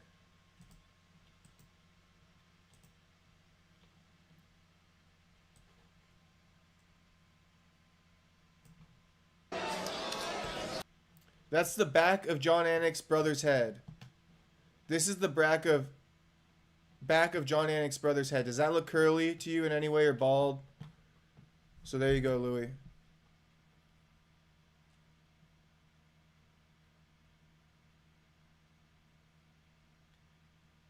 Yes, Soda Pop. Thank you. Thank you. Thank you. That's what it was.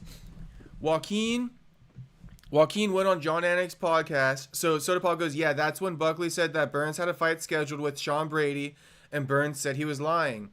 Because there was more to it, though. I think, okay, so Burns had a fight scheduled with Sean Brady. So, yeah, Joaquin revealed Gilbert got a fight scheduled with Sean Brady. But I think Anik was being like, do you want to fight Gilbert to Joaquin? And Joaquin's like, no, he's fighting Sean Brady. So me and Gilbert isn't really a viable option because he's fighting Sean Brady. I got to fight someone else, right? Then John Anik went on Gilbert Burns' podcast and he said, hey, I asked Joaquin Buckley about fighting you. He said that you got somebody booked, like you already got a fight booked, that you're fighting Sean Brady. Gilbert Burns says, oh, that's not happening. I never heard about that. That's never been signed, right? So then they made it seem like Joaquin is ducking Gilbert. Okay? They made it seem like that Joaquin's ducking Gilbert. And then literally 2 weeks to a month later, it gets announced Sean Brady versus Gilbert Burns, which we all know Sean Brady won that. But that's the story. That's one of the small reasons why I don't like John Anik. Because he did Joaquin dirty like that. You know what I mean? And again, John Anik knows the insides. John Anik is a fucking producer for the UFC. The top commentator. And so you know this shit and you're over here helping Gilbert Burns spread false narratives. You know what I mean? Fake news. Burns another fake one. Again, these guys try to lie on Joaquin. Joaquin does not lie about his fights, bro.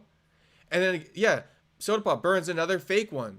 That's a straight up lie. Burns said, oh, I didn't know. I'm not fighting Sean Brady. Well, you look what ended up happening. You ended up fighting Sean Brady. Like, literally, Joaquin doesn't fucking lie. So, that's that story, full circle, as far as John Anik, you know what I'm saying, doing Joaquin dirty, getting paid from Gilbert Burns to go on Show Me the Money podcast.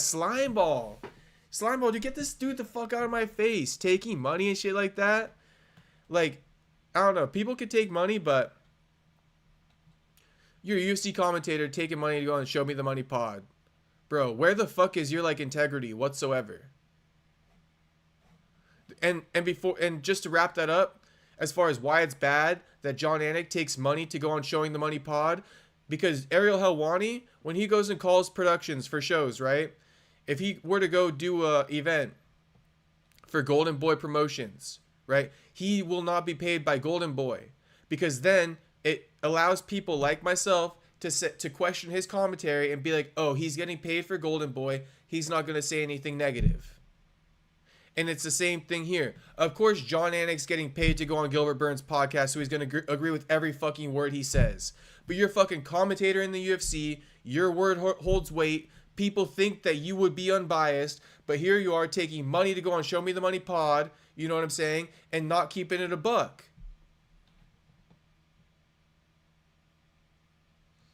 Soda Pop says, I wish all the fans really looked into Buck instead of reading the headlines. They'd realize how cool he is and that he's always in the right. It's always proven correct, too. That's 100, bro. That's 100. With everything, you know what I mean? Even when it comes to that whole James Krause, Jim thing, bro, there's so many examples of, like, these false narratives that get spread. All you got to do is ask the guy and he'll fucking tell you. That's the thing, too. All you got to do is ask the guy and he'll tell you. Every controversial thing about his career I've asked him about, or he's willingly just voluntarily told me. Like, I'm pretty sure I didn't even ask him about turning down Ian. Oh, I did ask him about turning down Ian Gary.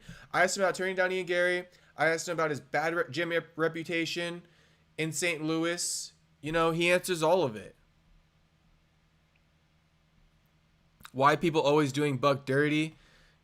Jew, we don't know exactly, but what I always like to say, boys, you can't keep a good man down no matter what, boys. Always remember that. You cannot keep a good man down no matter how hard they fucking try, bro. You can never keep a good man down. Never. Never. I'm a firm believer of that. Never, bro. All those motherfuckers who be on some bullshit, you know, John Anik included, keep going, bro. Keep going. You ain't a good man. And you can never keep our good man down. That's how I feel.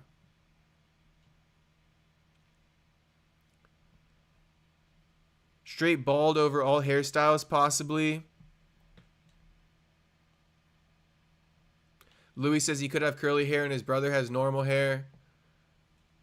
I mean, fair enough, Louis, but I think there's old pictures of John Anik with hair. You can just Google it.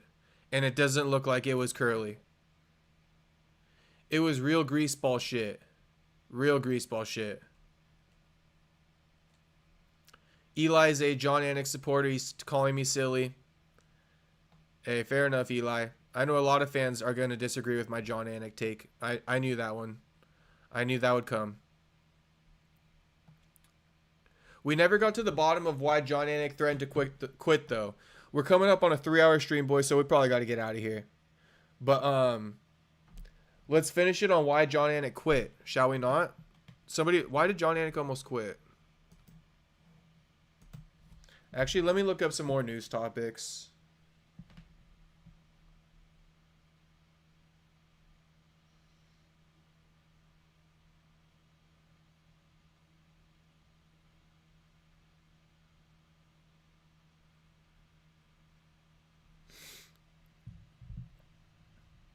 No, I feel you. That does happen. I wouldn't deny that doesn't happen, Tyler and Louie, as far as having different hairs and being siblings. But, I mean, boys, you want...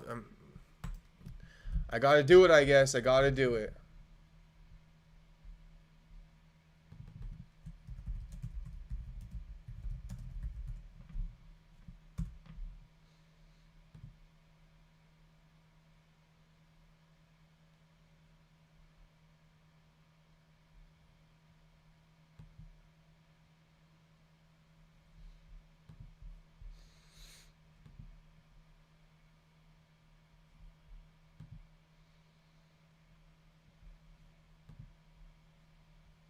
There it is. That shit ain't curly at all. He got that Ilia Topuria hairstyle.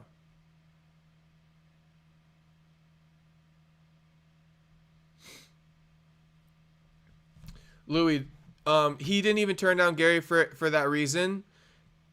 He turned down Gary because he was so active, and then they called him right after a fight, like the week after his win over somebody. They called him and offered him the Gary fight, and he's like, it's just too soon. It's just too soon. Like, I've been fighting too much. I need time off. I need to, you know, recalibrate my weight, drop back down. You know how RDR, just had his issue with Brendan Allen, Joaquin was low-key like, yo, give me a minute. I got to reset my body, get back to normal, then we can get a fight going again.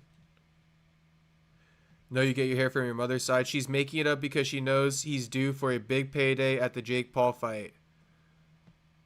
Ah, Shinigami Itachi. Okay, okay. That's definitely a narrative. Carlos Olberg? What are you saying, Tyler?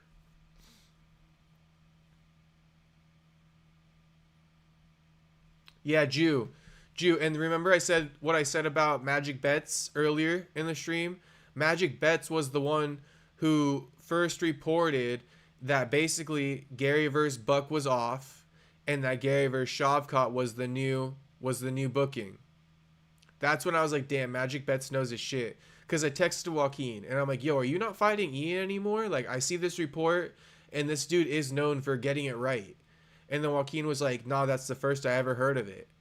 And then the next day, right? So Joaquin didn't even know he was fighting or his fight with Gary was off. And then the next day they announced Gary versus Shavkat and Joaquin versus Colby. So yeah, Joaquin did accept the Gary fight too later on in the year.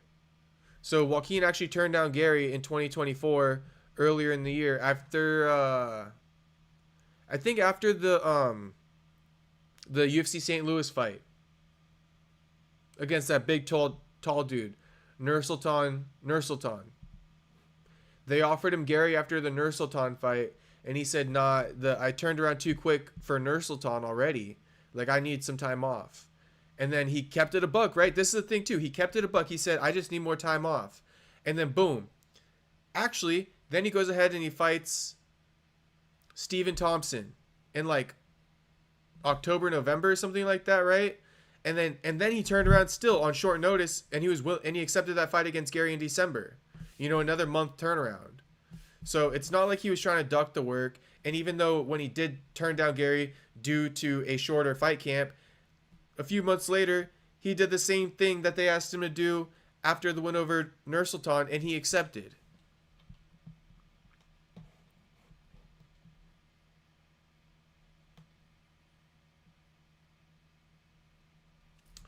All right, boys. I think that's going to be the stream. That's going to be the stream. The last thing I'll say is this.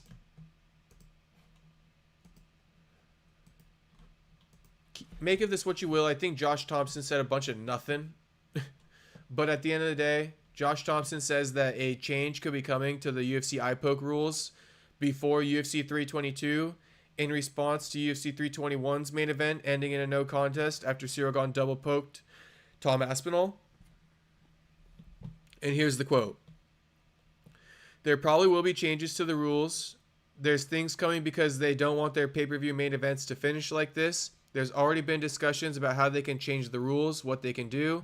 What it'll do is it seems like it'll take the ability of the referee to not make the call anymore. So it takes the decision to take a point out of their hands. Ultimately, all of this could happen before UFC 322. They want to make sure this doesn't happen again. So before UFC 322, they might change the unintentional versus intentional ruling, right? And just chalk it up to intentional. They might change that. They also might change it so that instead of a referee's discretion on taking a point, there's a more cut and dry standard for taking a point. Maybe first time a point or second time a point. There's going to be something. But it's not going to be this thing anymore where a fight night can have two people, right? Where just 2 weeks ago, right? Drew Dober gets a point taken on his first groin shot.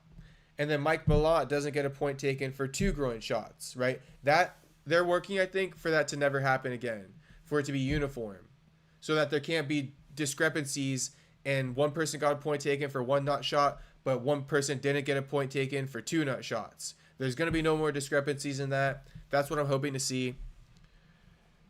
And yeah, there's a little bit more to this. Like, Josh Thompson doesn't think that this is going to help. He thinks people are going to be flopping and shit like that, but I don't see it. I don't see that part, that side of the argument at all. And even if it is, then so be it, bro. The penalizers have got the benefit of the doubt for too long. So that's all of this. That's today's news, boys. All right, shout out to everybody who've been tapped in with me this whole time. Like the stream, you already know. Subscribe if you haven't already. And once again, shout out to everybody in the stream watching, sticking with me. A solid 3-hour stream. We're on like fucking 23 days or something like that in a row. We will be back tomorrow. We're going to keep going till at least 30 days consecutive streaming, boys. Shout out Dylan, W Stream. I appreciate it, Dylan. Appreciate the love, Dylan, as always. Here's Soda Pop goes, remember when we had the news that Shavkat was hurt and Bilal needed a new opponent and we were praying for it to be Buckley? Good times, man. Good times, bro. That was some good times. We wanted that shit. We wanted that shit. That was beginning of this year. We were like, Joaquin should get that fucking call, bro. Time flies, Soda Pop. Time flies, brother. This is the golden time right now. We only got a few years, of this whole Joaquin Buckley era. It's only a moment in time. Flying by, though. I can only imagine Cyril Gane eye-poking his training partner, his sparring partner, and training it on a heavy bag. Bro, I honestly imagine that Fernand Lopez is, like, teaching these drills in the gym. Keep in mind, bro, Nasser Dean be hitting those eye pokes at a high fucking percentage, too. These guys are, like, lining up before practice, like, all right, eye pokes. Eye pokes. I swear they're doing that shit. They gotta be, bro. They have to be just openly training it together. There's no way you could be that good at eye pokes. I firmly believe that. Pride rules, they had it better. Gloves, too. But, Chris, I'm so firm on this, dude. It's not the fucking gloves. That's my biggest thing, too. It's not the gloves. You know? It's literally the fighter and the lack of penalty for the illegal foul. Practice not eye poking at this point, or just stop practicing how to eye poke and the skill will slowly fade away, Jew. They definitely got to practice, or they definitely got to stop practicing the eye poking though. Shinigami, the way the fight was going, Aspinall was about to take that L, so Gane ruined it for himself. There we go, Itachi. There we go. What a stupid-ass move by Gane, right? To go ahead and poke a guy he was already beating. What a stupid-ass move by Gane. I agree completely. If they really explain to the fighter they will have consequences that affect their money to the fighter, a lot of it would stop. Like I said, I'm going to keep saying it as many times as I need to. After the fight, hey, Cyril Gane, come here, sign this paper. You poked him in the eye. Here's your suspension. Here's your fine. Sign this paper. You won't be back in the octagon for 12 months. And it's an escalator. You do it again in that next fight when you return, this fine and this suspension will be greater. That's what needs to happen. I want work, paperwork. So we come into the octagon with this shit documented in the courts under paperwork. It's not good enough to remember this shit anymore. I want it documented on paperwork. If you watch No Jumper, and if you watch the WAC 100 and Adam show, then you know this one. We got the work. They got to have the work. They got to present the work. You got to have the work, bro.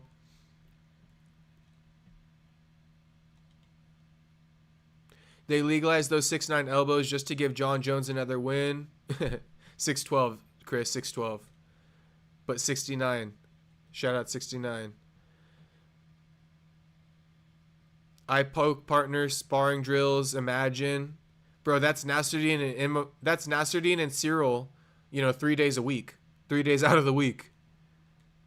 I know, the gloves are better in general. Oh, yeah, I got you, Chris.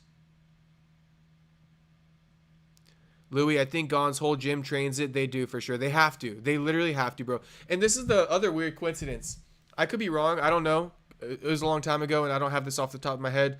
I don't remember there being any illegal fouls by Cyril Gane against Francis Ngannou, his old teammate, right?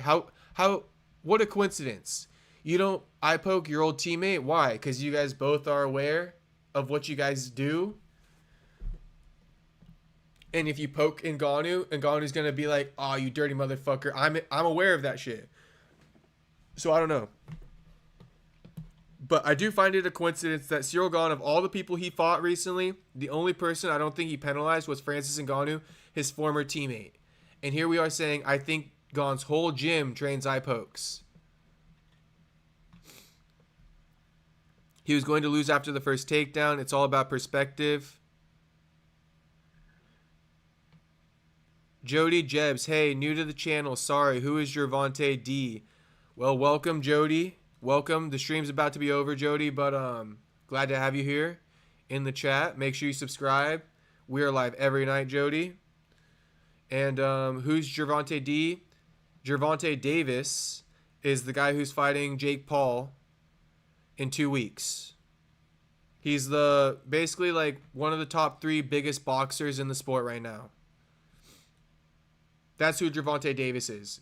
And in MMA terms, when Conor McGregor was fighting Floyd Mayweather, Gervonta Davis was low-key like Floyd's sidekick during that whole build-up. So that's Gervonta Davis.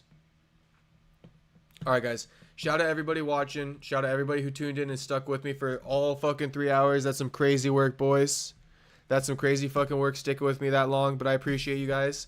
Like the stream, subscribe, and I will see you tomorrow. Thank you, everybody.